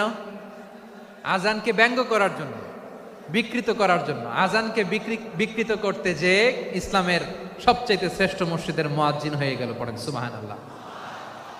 হযরত আবু মাহজুরা রাদিয়াল্লাহু তাআলা আনহু ওনার এই সুললিত কণ্ঠ ব্যবহার করে মসজিদুল হারামে এত সুন্দর করে আল্লাহু আকবার বলে আজান দিতেন, মানুষগুলোর, মুসল্লিগুলোর, মক্কাবাসীর হৃদয়কে তিনি বিগলিত করে দিতেন। মানুষের হৃদয়কে ঠান্ডা হয়ে যেত। শুধু এখানেই শেষ না আমার যশোরের ভাইয়েরা। বিশ্বনবী যখন সাইয়েদনা আবু মাহজুরা রাদিয়াল্লাহু তাআলা আনহুকে আজান শিখাচ্ছিলেন, বলেন তো বিশ্বনবীর হাতটা কোথায় ছিল? আবু মাহজুরার মাথার সামনে, এই চুলের উপরে ছিল। আবু মাহজুরা ওই স্মৃতিটাকে ধারণ করবার জন্য, ওই স্মৃতিকে বহন করার জন্য বিশ্বনবীর মোবারক হাত আবু মাহজুরার কপালের চুলের যেই জায়গায় লেগেছে, মৃত্যুর আগের দিন পর্যন্ত আবু মাহজুরা মাথার ওই চুলে কোনোদিন ছুরি আর কামার লাগায় নাই, সেখানে কেচি লাগায় নাই, চুলের মধ্যে খুর লাগায় নাই। আবু মাহজুরা ডান দিকের চুল কাটতো, বাম দিকের চুল কাটতো, পেছনের চুল কাটতো, সামনের চুল কাটতো না। আবু মাহজুরা রাদিয়াল্লাহু তাআলা আনহুর সামনের চুলগুলো বড় হতে হতে যখন এত বড় হয়ে যায়, তিনি চুলগুলো পেঁচিয়ে মাথার মধ্যে রাখতেন, তারপরে তিনি পাগড়ি পরতেন। সবাই জিজ্ঞেস করতো, আবু মাহজুরা এটা আবার কেমন স্টাইল? দেখতে তোমারে কি বিদঘুটে লাগে? কেমন অড লাগে, কেমন খারাপ দেখা যায়? মক্কায় এমন কোনো মানুষ তো দেখি নাই, ডানে চুল কাটে, বায়ে চুল কাটে, পেছনে চুল কাটে, সামনে কাটে না। ওরে আবু মাহজুরা কেমন দেখা যায় তোমারে, তুমি সামনের চুল কাটো না কেন? আবু মাহজুরা বলে, আমি হাঁটু গেড়ে পেয়ারা নবীর সামনে বসেছিলাম, আমার এই মাথার চুলের মধ্যে মুবারক হাত লাগিয়ে বিশ্বনবী নিজে আমাকে আজানের প্রতিটা বাক্য শিক্ষা দিয়েছেন। বিশ্বনবীর মোবারক হাত, পবিত্র হাত আমার মাথার চুলের যেই জায়গায় লেগেছে, আমি চাই ওই চুলগুলা নিয়ে আমি আমার কবরের ভিতরে যাব। সাইয়েদনা আবু মাহজুরা রাদিয়াল্লাহু তাআলা আনহু ইন্তেকালের আগের পর্যন্ত মাথার সামনের চুলগুলা কাটে নাই। মাথার সামনের চুল তিনি কাটেন নাই। সুবহানাল্লাহ বিহামদি। কেমন ভালোবাসতেন বিশ্বনবী সাহাবীদেরকে, সাহাবারা কেমন ভালোবাসতেন বিশ্বনবীকে। সামনের চুলগুলো বড় হতে হতে এত বড় ছিল, পেঁচিয়ে রেখে পাগড়ি পরতেন, কাটতেন না। নবীর হাত লেগেছিল। সুবহানাল্লাহ পড়েন। তাহলে what is the lesson? Moral of the story কি? মোরাল অফ দ্য স্টোরি হচ্ছে, আসছিল আজানকে ব্যঙ্গ করার জন্য, বিকৃত করার জন্য, হয়ে গেল মসজিদুল হারামের মুয়াজ্জিন। দেখেন বিশ্বনবী একটা খারাপ সিচুয়েশনের মধ্যে থেকে কি ভালো জিনিস বের করে আনলেন। আমি যে শুরুতে বলেছি কিভাবে তিনি হিউম্যান রিসোর্সকে ডেভেলপ করেছেন, ম্যানেজ করেছেন। তিনি যে চৌকস ট্যালেন্ট হান্টার ছিল, দেখেন সবার মধ্যে থেকে এর বাছাই করে মুয়াজ্জিন বানাই দিয়েছেন। সুবহানাল্লাহ পড়েন। তার মানে এই না সবাইরে ধরে ধরে উনি মুয়াজ্জিন বানাইছেন। যার যেই ট্যালেন্ট আছে তাকে ওই কাজে অ্যাসাইন করেছেন। যার যেই প্রতিভা আছে তার প্রতিভাকে ইসলামের কাজে লাগিয়েছেন। সুবহানাল্লাহ পড়েন। যায়েদ বিন সাবিত রাদিয়াল্লাহু তাআলা আনহু নাম শুনেছেন?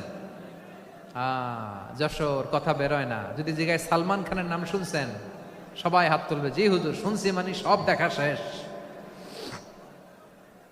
সালমান খান, আমির খান, অমুক খান, সব খান মুখস্থ, কিন্তু যায়েদ বিন সাবিতের নাম মুখস্থ নাই মুসলমানদের। যেই সাহাবী মাথার সামনের চুল কাটে নাই,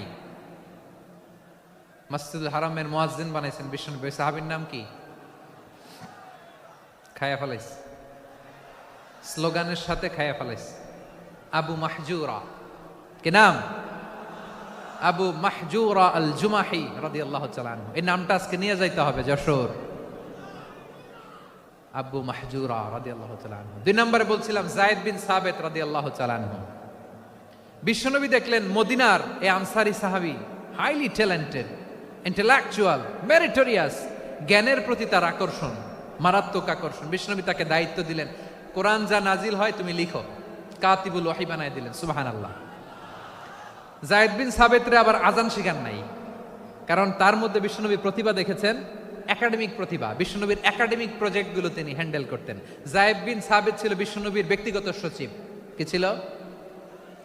ব্যক্তিগত সচিব। বোঝেন নাই? বিশ্বনবীর ব্যক্তিগত সচিব এবং দোভাষী। ইহুদিরা কিছু লিখে দিলে এটার অর্থ বিশ্বনবীরে বুঝায় দিতেন, আবার ইহুদিদের কাছে কিছু লিখতে হলে তিনি লিখে দিতেন। বিশ্বনবী একদিন বললেন, ইন্নী ওয়াল্লাহি মা আমানু ইয়াহুদা আলা কিতাব। ইহুদিরা যে চিঠি পাঠায় অর্থ তো বুঝি না, আরেক ইহুদি আইনে অর্থ করা লাগে। আবার ইহুদিদের কাছে কিছু লিখে পাঠাইতে চাইলে আমরা তো লিখতে পারি না, ইহুদিরে দিয়ে লেখা লাগে। ওরা যে পয়রা শোনায় লিখে দেয়, আমি ওদের বিশ্বাস করি না। আমার নিজের একজন লোক দরকার। বিশ্বনবী এই যায়েদ বিন সাবিতকে চুজ করলেন ল্যাঙ্গুয়েজের জন্য। উনি বললেন, যায়েদ, তোমার সফট স্কিলকে ডেভেলপ করতে হবে, তুমি হিব্রু ল্যাঙ্গুয়েজ শিখে ফেলো। যায়েদ বিন সাবিত বলল, বিশ্বনবীর মোটিভেশন আর ইন্সপিরেশন পেয়ে আমি 15 দিনে ইহুদিদের এই হিব্রু ল্যাঙ্গুয়েজ শিখে ফেললাম। শুধু শিখে ফেললাম না, হাত্তা হাদিকতু, even I became master in the language. এই ভাষা আমি পারদর্শী হয়ে গেলাম। এরপরে ইহুদিরা চিঠি লিখে পাঠালে আর কোনো ইহুদি ডাকা লাগতো না, আমি নবীর এটার অর্থ শুনে পরে বুঝায় দিতাম। আবার ইহুদিদের কাছে চিঠি লেখা লাগলে আমি যায়েদ বিন সাবিত চিঠি লিখে দিতাম। সুবহানাল্লাহ। দেখেন, এত সাহাবীর মধ্য থেকে বিশ্বনবীর একাডেমিক প্রজেক্ট, ব্যক্তিগত সচিব, দোভাষী হিসেবে তিনি যায়েদ বিন সাবিতের মতো তরুণকে নির্বাচিত করেছেন। কেমন ট্যালেন্ট হান্টার ছিল আমার নবী। সুবহানাল্লাহ পড়বেন না? বিশ্বনবীর ইন্তেকালের পরে সাইয়েদনা আবু বকর রাদিয়াল্লাহু তাআলা আনহু যখন খলিফা হয়ে আসলেন, কোরআনকে সংকলনের দায়িত্ব দেয়া লাগবে, কোন সাহাবীকে দিবেন? সব সাহাবারা মিলে পরামর্শ করলেন। সাইয়েদনা আবু বকর, ওমর সবাই মিলে এই বিশাল কোরআন সংকলনের গুরু দায়িত্ব বিশ্বনবীর ব্যক্তিগত সচিব, বিশ্বনবীর দোভাষী, বিশ্বনবীর সিলেক্ট করাই লোক যায়েদ ইবনে সাবিত রাদিয়াল্লাহু তাআলা আনহুকে দিয়েছে। কোরআনের কবি তো আজকে এখানে রাখে নাই। এই যে আজকের যে কোরআন পড়েন, এটা আগে এরকম ছিল না। কোরআন নাজিল হলে সাহাবারা চামড়ার, ওটের চামড়ায় লিখে ফেলতো, ওটের চ্যাপ্টা হাড্ডির মধ্যে লিখে ফেলতো, গাছের গুড়ির মধ্যে লিখে ফেলতো। বিভিন্ন জনের কাছে ছড়ানো ছিটানো ছিল। আবু বকর রাদিয়াল্লাহু তাআলা আনহু একসাথে করলেন, পরবর্তীতে উসমান রাদিয়াল্লাহু তাআলা আনহু একসাথে করলেন। 114 সূরার এখন এই মুসহাফ, এই কম্পাইলেশন, এই কপি আমরা পেয়েছি, যার হিউজ কন্ট্রিবিউশন ছিল। এই পুরো কোরআন কম্পাইলেশনের প্রজেক্ট ম্যানেজার ছিল যায়েদ বিন সাবিত রাদিয়াল্লাহু তাআলা। কোরআন কম্পাইলেশনের প্রজেক্ট ম্যানেজার। দেখেন, উনারে মাথায় হাত দিয়ে আজান শিখায় নাই। সুবহানাল্লাহ কইবেন না? তাহলে প্রথম সাহাবী আবু মাহজুরাকে মুয়াজ্জিন বানাইলেন, যায়েদ বিন সাবিতকে ব্যক্তিগত সচিব আর দোভাষী বানালেন, মুসআব ইবনে উমাইর রাদিয়াল্লাহু তাআলা আনহুকে ইসলামের প্রথম অ্যাম্বাসেডর বানালেন। তাহলে তৃতীয় নাম্বার একজন সাহাবীর নাম বলছি, মুসআব ইবনে উমাইর। মুসআব কি নাম? নামটা কেমন লাগে? এই কয়েকজনের ভাল লাগে, বাকিদের ভাল লাগে না? ভাল লাগে? এই এই আর কয়েকটা মিনিট দেওয়া যাবে না আমাকে আল্লাহর রাস্তে? হ্যাঁ, ঠিক আছে। আমি তোমাদেরকে ভালোবাসা দেখাবো, দোয়া করব যদি চুপ থাকো, একেবারে চুপ, কষ্ট সহ্য করো। বাকিরা যা সওয়াব পাবে তোমরা ডবল পাবা, যেহেতু কষ্ট বেশি, কিন্তু চুপ। 3 নম্বর সাহাবীর নাম মুসআব। এই ধাক্কাধাক্কি কেন? ধাক্কাধাক্কি কেন রে ভাই? না না না, এরকম হইলে আসবো না যশোর, আমি আর আসবো না। হয় পিছনে চলে যাও, নাহলে চুপ, ধাক্কাধাক্কি নেই। 3 নম্বর সাহাবীর নাম মুসআব। কি নাম? He was the first ambassador in Islam. ইসলামের প্রথম ডিপ্লোমাট, প্রথম কূটনৈতিক, ইসলামের প্রথম কূটনৈতিক, ইসলামের প্রথম ডিপ্লোমাট, প্রথম অ্যাম্বাসেডর মুসআব ইবনে উমাইর। মক্কার তরুণ যুবক, উনি পারফিউম লাগাইলে মানুষ দেখলেই বুঝতো এটা মুসআব লাগাইছে। এমন ড্যাশিং ফেসের ছিল, এমন স্মার্ট ড্যাশিং ফেস, এমন পার্সোনালিটির মানুষ ছিল মুসআব রাদিয়াল্লাহু তাআলা আনহু। কারণ যিনি ইসলামের স্পোকম্যান হবেন, মুখপাত্র হবেন, তার স্মার্ট হওয়ার দরকার আছে না নাই? আকাবার প্রথম শপথ যখন হলো, তাদের সাথে বিষ্ণু ঈসা ইসলাম মদিনাতে একজন মুখপাত্র পাঠালেন, ডিপ্লোম্যাটকে পাঠালেন, অ্যাম্বাসেডর অফ ইসলাম। তিনি হচ্ছেন মুসআব ইবনে উমাইর। পড়েন সুবহানাল্লাহ। বিশ্বনবী দেখলেন সে অনেক স্মার্ট, তার ডেডিকেশন আছে, সিনসিয়ারিটি আছে, এবং মদিনায় যে আউস খাজরাজ গোত্রের নেতাদের সাথে ডিল করতে হবে, ইহুদিদের সাথে ডিল করতে হবে, ওখানে একজন পাক্কা জানু খেলোয়াড়ের দরকার আছে না নাই? মুসআব ইবনে উমাইর রাদিয়াল্লাহু তাআলা আনহু, ওনাকে বিষ্ণু ঈসা ইসলাম চুজ করলেন। এবং বিষ্ণু ঈসা ইসলামের এই চুজিংটা, এই সিলেকশনটা এত সুন্দর ছিল, তিনি মদিনাতে যে বিশ্বনবী আসার আগেই মদিনার জমিনকে তিনি উর্বর করে ফেলছেন। প্রতিটা ঘরে ঘরে কালিমার দাওয়াত তিনি পৌঁছায় দিচ্ছেন। জুমার বিধান নাজিল হয়েছে, কিন্তু মক্কায় পরিবেশ নাই জুমা পালনের। বিষ্ণু ঈসা ইসলাম একজনকে দিয়ে খবর পাঠালেন, যাও মদিনায় মুসাবকে যে বলো, মুসাব তো আমার শিক্ষক, আমার স্পোকম্যান, মদিনাতে যেন তারা জুমা কায়েম করে। বিশ্বনবীর আগেই মুসাব মদিনার মুসলিমদেরকে নিয়ে মদিনায় প্রথম জুমা কায়েম করে ফেলছে। কোন সুবহানাল্লাহ। ডিপ্লোম্যাটদের কেমন হইতে হয়, অ্যাম্বাসেডারের কেমন হইতে হয়, মুসআব রাদিয়াল্লাহু তাআলা আনহুর কাছ থেকে শিখে নাও। মুসআব নামটা কেমন লাগে? যশোর যাদের সন্তান হবে, ছেলে সন্তান, আমার রাস্তায় পাইলে সবাই জিজ্ঞেস করে, হুজুর একটা নাম দেন, আমার ছেলে হবে। যশোরবাসীর জন্য আমি একটা নাম দিয়ে দিলাম, নাম রাখতে হবে মুসআব। কি নাম? নামটা যাদের ভাল লাগে, ছেলে সন্তান অনাগত আসবে, মনে চাইলে নাম রেখে দিবেন মুসআব রাদিয়াল্লাহু তাআলা আনহুর নামে মুসআব। তাহলে মুসআব রাদিয়াল্লাহু তাআলা আনহুকে বিশ্বনবী ল্যাঙ্গুয়েজ শিখান নাই, সফট স্কিল শিখান নাই। যায়েদ রাদিয়াল্লাহু তিনি হিব্রু ল্যাঙ্গুয়েজ শিখেছেন, সুরিয়ানি শিখেছেন, কিন্তু মুসআবকে তিনি বানিয়েছেন the spokesman of Islam, the first diplomat, the ambassador of Islam. সুবহানাল্লাহ পড়বেন না? আব্দুল্লাহ ইবনে আব্বাস রাদিয়াল্লাহু তাআলা আনহু বিশ্বনবীর কাজিন, চাচাতো ভাই। আবার মাইমুনা রাদিয়াল্লাহু তাআলা আনহু, মাইমুনা নবীর স্ত্রী, তিনি ছিলেন আব্দুল্লাহর আপন খালা। তো নবীর বউ যদি ওনার খালা হয়, নবী তার কি? বুঝে নাই, নবী তার কি? খালু। তাহলে সম্পর্ক অনেক গভীর, কাজিন আবার খালু। ছোট্ট মানুষ, তাই রাতে মাঝে মাঝে ঘরে থাকতো। বিশ্বনবী দেখলেন আব্দুল্লাহ যেহেতু আমার ঘরে ঢুকতে পারে, আব্দুল্লাহরে এই উম্মতের বড় শিক্ষাবিদ বানাইতে হবে। কথা বোঝে নাই? আব্দুল্লাহকে কি বানাইতে হবে? শিক্ষাবিদ, এডুকেটর অফ দিস উম্মাহ, এই উম্মার শিক্ষাবিদ বানাইতে হবে।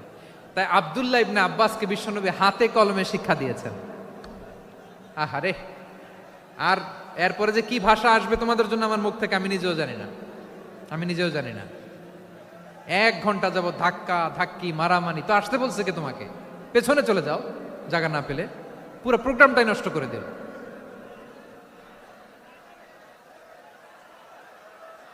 জি, আমার দিকে তাকান, আমি শেষ করে দিচ্ছি। হবে না, ইন্টেলেকচুয়াল আলোচনা এখানে হবে না, আমি বুঝতে পারছি, আমি শেষ করে দিচ্ছি। আব্দুল্লাহ ইবনে আব্বাস রাদিয়াল্লাহু তাআলা আনহু, মনোযোগ দিয়ে কয়েকটা মিনিট শুনুন, আমি এখনই শেষ করে দিচ্ছি, এরপর আওয়াজ করবে। এই যে এগুলো কি আমি বুঝলাম না। আমি বললাম না সব করা যাবে, বসে যাও, শুয়ে যাও, চলে যাও, আওয়াজ করা যাবে না। অন্যকে বসো এটাও বলার দরকার নেই, জাস্ট এদিকে তাকাও। আল্লাহ। আব্দুল্লাহ ইবনে আব্বাস রাদিয়াল্লাহু তাআলা আনহু, ওনাকে বিশ্বনবী হাতে কলমে শিক্ষা দিয়েছেন, যেহেতু উম্মতের শিক্ষাবিদ হবেন, এডুকেটর হবেন। তো বিশ্বনবী রাতে যখন তাহাজ্জুদ পড়তেন, ছোট্ট আব্দুল্লাহ ঘরে থাকতো। বুঝতে পেরেছেন? ছোট্ট মানুষ তো ঘরে থাকতো। তো বিশ্বনবী তাহাজ্জুদের জন্য একবার দাঁড়িয়েছেন, ছোট্ট আব্দুল্লাহ ওযু করে দাঁড়াইছে। আচ্ছা বলেন তো, ইমাম আর মুসল্লি মোট যদি 2 জন হয়, একজন ইমাম একজন মুসল্লি, তো মুসল্লি ইমামের কোন দিকে দাঁড়াবে? ডানে দাঁড়াবে। ছোট্ট আব্দুল্লাহ বুঝে নাই, বিশ্বনবী তাহাজ্জুদ শুরু করেছেন, উনি ইক্তেদা করছেন আর দাঁড়াইছেন বায়ে। কোথায় দাঁড়িয়েছেন? আব্দুল্লাহ বলেন, যখন আমি বায়ে দাঁড়ালাম, আখাযা রাসূলুল্লাহ সাল্লাল্লাহু আলাইহি ওয়াসাল্লাম উযুনি আল ইউমনা ইয়াফতিলুহা, বিশ্বনবী নামাজরত অবস্থায় আমার কান ধরে টেনে আমার ডান দিকে এনে দাঁড় করায় দিলেন। পড়েন সুবহানাল্লাহ। দেখেন হাতে কলমে শিক্ষা, আর জীবনে ভুল হবে? কথা কয় না, আর ভুল হবে? আর ভুল হবে না। এভাবে বিশ্বনবীর অনেক সঙ্গ পেয়েছেন, সফর করেছেন, একই বাহনে বসেছেন, এক বাহনে বসে লম্বা নাসিহত করেছেন, বলেছেন ইয়া গোলাম ইহফাদিল্লাহ ইয়াহফাজকা ইহফাদিল্লাহ তাজিদহু তুজাহাক ইযা সাআলতা ফাসআলিল্লাহ ওয়া ইযা ইসতাআনতা ফাসতাইন বিল্লাহ। আল্লাহর বিধান মানো, আল্লাহর বিধান রক্ষা করো, আল্লাহ তোমায় রক্ষা করবে। আব্দুল্লাহ, চাইতে হলে আল্লাহর কাছে চাও, সাহায্য চাইতে হলে আল্লাহর কাছে সাহায্য চাও। মনে রাখো, গোটা বিশ্বের সবাই যদি তোমার সাহায্য করতে চায় ততটুকুই করতে পারবে যতটুকু আল্লাহ তোমার নসিবে রেখেছে। গোটা বিশ্ব যদি তোমার বিরুদ্ধে ষড়যন্ত্রে দাঁড়িয়ে যায়, ক্ষতি ততটুকু করতে পারবে যতটুকু তোমার জন্য বরাদ্দ আছে, এর বাইরে কিছু করতে পারবে না। আওয়াজ করে বলেন ঠিক কিনা? এভাবে হাতে কলমে শিখিয়েছেন, বিশ্বনবীর সঙ্গ পেয়েছেন। উনাকে বিষ্ণু ইসলাম শিক্ষাবিদ, এডুকেটর অফ দিস উম্মাহ হিসেবে সিলেক্ট করেছেন, হাতে কলমে শিখিয়েছেন। বিশ্বনবী একবার প্রকৃতির ডাকে সাড়া দিয়ে এসেছেন, এখন কি করতে হবে? নামাজের জন্য অজু করতে হবে। বিশ্বনবী এসেই দেখেন অজুর বদনায় পানি ভরা, খুশি হয়ে গেলেন, বললেন কে রেখেছে পানি? একজন বলল আব্দুল্লাহ রেখেছে। বিশ্বনবী অত্যন্ত খুশি হলেন, খুশি হয়ে একটা দোয়া করলেন, বললেন আল্লাহুম্মা ফাক্কিহু ফিদ্দীন ওয়া আল্লিমহু তা'ওয়ীল। আল্লাহ, তুমি আব্দুল্লাহকে দ্বীনের বুঝ দিও আর কোরআনের তাফসির শিক্ষা দিও। বিশ্বনবীর এই দোয়া এমন লাগছে, উনি রাইসুল মুফাসসিরিন, এই পৃথিবীতে যত মুফাসসির ছিল, যত মুফাসসির আসবে, সকল মুফাসসিরের সম্রাট হিসেবে স্বীকৃত হয়েছেন আব্দুল্লাহ ইবনে আব্বাস। বিশ্বনবী ওনারা আজান শিখান নাই, বিশ্বনবী ওনারা ল্যাঙ্গুয়েজ শিখান নাই, বিশ্বনবী ওনারা অ্যাম্বাসাডার বানান নাই, হাতে কলমে শিক্ষা দিয়েছেন। ছোট্ট মানুষ, বিশ্বনবী ইন্তেকাল করলেন, আবু বকরের সময় গেল, ওমরে ফারুকের খেলাফত, তখনও তিনি তরুণ। ওমরে ফারুক রাদিয়াল্লাহু তাআলা আনহু ওনার ক্যাবিনেট মিনিস্ট্রির বৈঠকে এ আব্দুল্লাহ ইবনে আব্বাসকে পাশ দিয়ে বসায় রাখতেন। বয়স্ক সাহাবারা এটা পছন্দ করতো না, তারা বলতো ঘটনা কি, আব্দুল্লাহর মতো ছেলে নাতি আমাদের আছে, এরা কেন রাখে ওমরে ফারুক? ওমরে ফারুক এটা টের পেলেন, তিনি বুঝতে পারলেন যে ক্যাবিনেট মেম্বাররা এটা পছন্দ করে না, ছোট্ট আব্দুল্লাহরা কেন রাখি, কেন যে রাখি এটা একদিন বুঝাবো। একদিন মিটিং এ তিনি সবাইকে বললেন ইদা জাআ নাসরুল্লাহি ওয়াল ফাতহ। এই আয়াত দ্বারা উদ্দেশ্য কি বলেন তো মুরব্বী সাহাবীরা? এক সাহাবী বলেন এই সূরা দ্বারা উদ্দেশ্য, আল্লাহ বলেছেন আমাদেরকে বিভিন্ন ল্যান্ড, বিভিন্ন এলাকা বিজয় করতে হবে। ওমরে ফারুক বললেন না, হয়নি। আরেকজন বললেন বিজয় হওয়ার পর আমাদের বেশি বেশি আল্লাহর বরত্বের ঘোষণা দিতে হবে, এটা উদ্দেশ্য। ওমরে ফারুক বললেন না, হয় নাই। যারে জিজ্ঞেস করেন কেউ পারে না। সব শেষে বিশ্বনবী ছোট্ট আব্দুল্লাহরে বলেন আব্দুল্লাহ ইদা জাআ নাসরুল্লাহি ওয়াল ফাতহ এর দ্বারা উদ্দেশ্য কি বলো তো? ছোট্ট আব্দুল্লাহ বলেন হুয়া আজালু রাসূলিল্লাহ। এই আয়াত দ্বারা বিশ্বনবীর বিদায়কে উদ্দেশ্য নেওয়া হয়েছে। ওমরে ফারুক বললেন হাযা হুয়া, এটাই তো সঠিক উত্তর, এটাই সঠিক তাফসীর এই আয়াতের।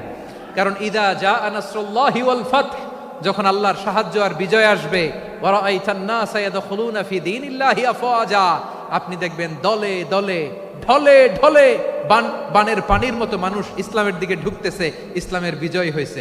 তো ইসলামের বিজয়ের মিশন নিয়ে নবী আসছে, বিজয়ী যখন হয়ে গেছে এখন তো নবীর বিদায় হবে। জোরে বলেন ঠিক কিনা? কোন সাহাবী এই সূক্ষ্ম কথাটা ধরতে পারে নাই, ওই আব্দুল্লাহ ছাড়া। আব্দুল্লাহ যখন উত্তর দিছে সব সাহাবীদের টনক নড়েছে। এরপর থেকে কোনো ক্যাবিনেট মিটিং এ আর কোনো সাহাবারা কোনো প্রশ্ন করে নাই। আওয়াজ করে পড়েন সুবহানাল্লাহ। বিশ্বনবী আব্দুল্লাহ ইবনে আব্বাসকে দ্য এডুকেটর অফ দ্য উম্মাহ, উম্মার শিক্ষাবিদ হিসেবে গ্রহণ করেছেন। আওয়াজ করে পড়তে হবে আল্লাহু আকবার। সাহাবীদের নামগুলো মনে থাকবে? এক নম্বরে আবু মাহজুরা, মুয়াজ্জিন বানাইছেন। যায়েদ ইবনে সাবিত, দোভাষী, ট্রান্সলেটর অফ প্রফেট, এবং তিনি ছিলেন বিশ্বনবীর ব্যক্তিগত সচিব। মুসআব ইবনে উমাইর, the first ambassador and diplomat of Islam. আব্দুল্লাহ ইবনে আব্বাস, এই উম্মার সবচেয়ে বড় এডুকেটর, শিক্ষাবিদ। আরেকজন ছিল আব্দুল্লাহ ইবনে মাসউদ রাদিয়াল্লাহু তাআলা আনহু। দুই আব্দুল্লাহ, আব্বাস গেল, আরেকজন হচ্ছে মাসউদ। মক্কার তরুণ, ছাগল পালতো মুশরিকের। বিশ্বনবী আর আবু বকর রাদিয়াল্লাহু তাআলা আনহু একবার গেলেন, যে দেখে এই তরুণ দাঁড়ায় আছে। বিশ্বনবী বলেন আমি খুব ক্ষুধার্ত, তোমার কাছে কি দুধ আছে ছাগলের? আব্দুল্লাহ আছে, ওয়ালাকিন আনা মু'তামান, কিন্তু যে দুধ আছে এটা আমানতের, আমি দিতে পারবো না।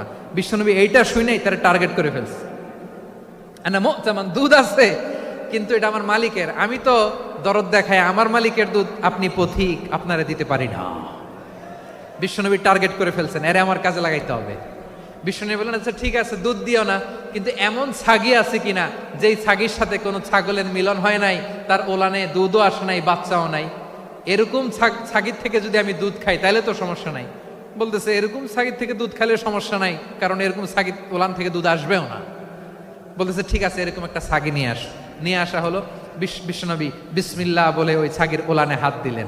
হাত দিতে দেরি, পুরো ওলানটা দুধে ভরে যেতে দেরি হয় না। বিশ্বনবী আর আবু বকর রাদিয়াল্লাহু তাআলা আনহু দহন করে পেট ভরে খেলেন।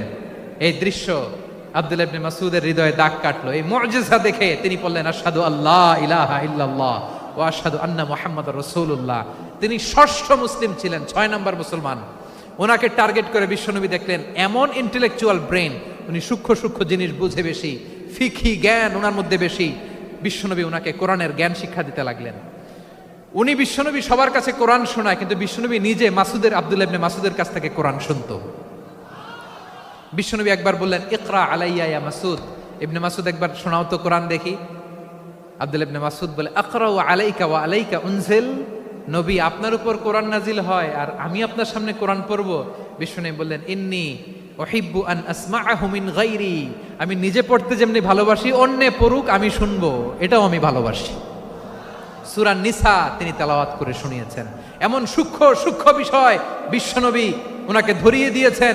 উনি হয়ে গিয়েছেন আব্দুল্লাহ ইবনে আব্বাস, হয়েছেন রাইসুল মুফাসসিরিন, উনি হয়ে গিয়েছেন ফাকিহুল উম্মাহ। ওনার চাইতে বড় ফকি এই পৃথিবী আর দেখবে না। চিল্লায় বলেন সুবহানাল্লাহ। উনি বলতেন ওয়াল্লাহি ওয়াল্লাহি ইল্লাযী লা ইলাহা গায়রু মা উনজিলাত সূরাতুন ইল্লা ওয়া আনা আ'লামু আইনা উনজিলাত ওয়া ফিমা উনজিলাত। বিশ্বনবী এমন ভাবে কোরআনের দার্স আমাকে দিয়েছেন, কোরআনে যত সূরা নাজিল হয়েছে, যেখানে নাজিল হোক না কেন আমি জানি এটা কোথায় নাজিল হয়েছে এবং কোন প্রেক্ষাপটে নাজিল হয়েছে। এমন একটা সূরা নাই যে সূরার কোথায় নাজিল হয়েছে আমি মাসুদের জানা নাই, কোন প্রেক্ষাপটে নাজিল হয়েছে আমার জানা নাই। এরকম ঘটবে না। চিল্লায় বলেন আল্লাহু আকবার। এই আব্দুল্লাহ ইবনে মাসউদ রাদিয়াল্লাহু তাআলা আনহু ওমর ফারুকের সময় কুফার চিফ জাস্টিস ছিলেন। কুফা নগরীর চিফ জাস্টিস। চিফ জাস্টিস বুঝেন নাই? বিচারপতি। কি ছিলেন? সবাই বলে নাই কি ছিলেন? বিচারপতি ছিলেন। এবং ওনার যে ফিকহি জ্ঞানের ধারা, এটাই আলকামা, ইব্রাহিম আন-নাখাই, হাম্মাদ ইবনে সুলাইমান হয়ে ইমাম আবু হানিফা পর্যন্ত পৌঁছেছে। এবং ওনার ফিকহি জ্ঞানের ধারাই হানাফি মাযহাবে অ্যাকসেপ্ট হয়েছে। আজও এগুলো হানাফি মাযহাবে চর্চিত হয়। হানাফি মাযহাবের সব ফিক আব্দুল্লাহ ইবনে মাসউদের ফিকহি জ্ঞানের ধারা থেকে নেওয়া হয়েছে। চিল্লায় পড়েন সুবহানাল্লাহ। তাহলে উনাকে বিশ্বনবী বানিয়েছেন জুরিস্ট, আইনবিদ, ফাকিহ। উনারে আজান শিখান নাই। হিউম্যান রিসোর্স ডেভেলপমেন্ট কিভাবে করবেন, মানব সম্পদের উন্নয়ন কিভাবে করতে হয়, কিভাবে যার যেখানে প্রতিভা কাজে লাগাতে হয় উনি দেখিয়েছেন। সুবহানাল্লাহ পড়বেন না? খালিদ বিন ওয়ালিদ নাম শুনছেন? কে কে শোনেন নাই হাত তোলেন। কি ছিলেন? বীর যোদ্ধা ছিলেন খালিদ বিন ওয়ালিদ। কিন্তু তিনি ইসলাম ধর্ম গ্রহণ করেছেন অনেক দেরিতে, 8ম হিজরিতে। তার মানে 8ম হিজরির আগে উনি মুশরিকদের পক্ষে লড়াই করেছেন। ওনার হাতে কত মুসলিম সাহাবী যে নিহত হয়েছে হিসাব নাই। বিশ্বনবী টার্গেট করে রাখছে, তুমি আমাদের মুসলিমদের এত ক্ষতি করলা, তুমি যখন মুসলমান হবা তোমারে দিয়ে আমি এমন কাম করামু যে এটা আর কেউ করতে পারবে না। সুবহানাল্লাহ নাই? যশোর ক্লান্ত হয়ে গেছে।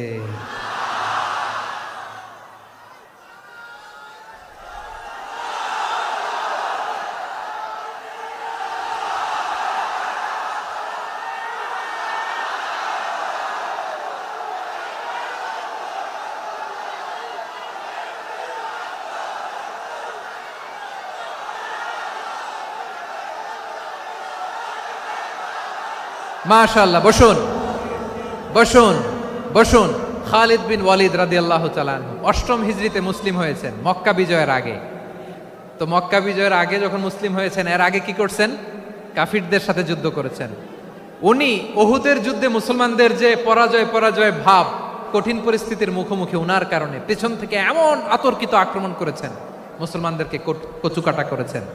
8ম হিজরিতে আল্লাহ তাআলা হেদায়েতের নূর দিয়ে ওনার হৃদয়টাকে উজালা করে দিলেন। লা ইলাহা এটা এমন বাণী যার হৃদয়ে একবার টাচ খাবে, এইটা থেকে সে আর পালিয়ে বেড়াতে পারে। ঝিনুকের ভেতর লুকিয়ে থাকে যেমন মতি, ঝিনুকের ভেতর লুকিয়ে থাকে যেমন মতি, কালমা শাহাদাতে আছে আল্লাহর জ্যোতি, কালমা শাহাদাতে আছে আল্লাহর জ্যোতি। ঠিক কিনা বলেন? মক্কা বিজয়ের আগে মুসলিম হলেন, হওয়ার পরেই বিশ্বনবীর টার্গেট ফুলফিল হলো। ওই যে টার্গেট করে রেখেছেন আর দোয়া করেছেন, খালিদ বিন ওয়ালিদ যদি মুসলিম হয় তাকে আমি মিলিটারি চিফ বানাবো। ওনাকে আজান শিখান নাই, ওনারে কান ধইরা নামাজের এই মাথা থেকে ওই মাথা আনান নাই, ফিকহি কোরআনের সূক্ষ্ম তাফসীর ওনারে শিখান নাই, অ্যাম্বাসেডর বানান নাই। বিষ্ণু ইসলাম উনাকে সামরিক অভিযানে প্রেরণ করেছেন। সামরিক অভিযানে তিনি প্রেরণ করেছেন। উনার জীবদ্দশায় উনার নেতৃত্বে যতগুলো যুদ্ধ হয়েছে একটা যুদ্ধেও তিনি পরাজয় বরণ করেন নাই। ওমরে ফারুকের সময়কালে তিনি চিফ অফ মুসলিম মিলিটারি মানে মুসলিম সেনাপতি হয়েছেন। যশোর আওয়াজ করো, ঠিক কিনা বলো? সেনাপতি, মুসলিম সেনাপতি। তাহলে কিভাবে হিউম্যান রিসোর্স ব্যবহার করতে হয় গোটা বিশ্ব আমার নবীর কাছ থেকে শিখে নাও। খালিদ বিন ওয়ালিদ, ওনাকে বিশ্বনবী একটা উপাধি দিয়েছেন। উপাধিটা হচ্ছে সাইফুল্লাহিল মাসলুল, আল্লাহর নাঙ্গা তরবারি, আল্লাহর খোলা তরবারি, দ্য ওপেন সোর্ড অফ আল্লাহ। খালিদ বিন ওয়ালিদ মুসলিম সেনাপতি। হাসান বিন সাবেত নাম শুনছেন?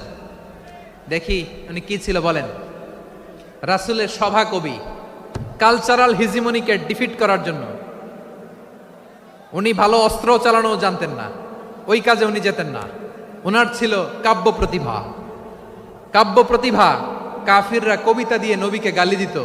বিশ্বনবী বলতেন, ইয়া হাসান আজিব আন রাসূলিল্লাহ, তুমি নবীর হয়ে কাফেরদের এই কথাগুলোর জবাব দাও। বিশ্বনবীর একটা মিম্বার ছিল,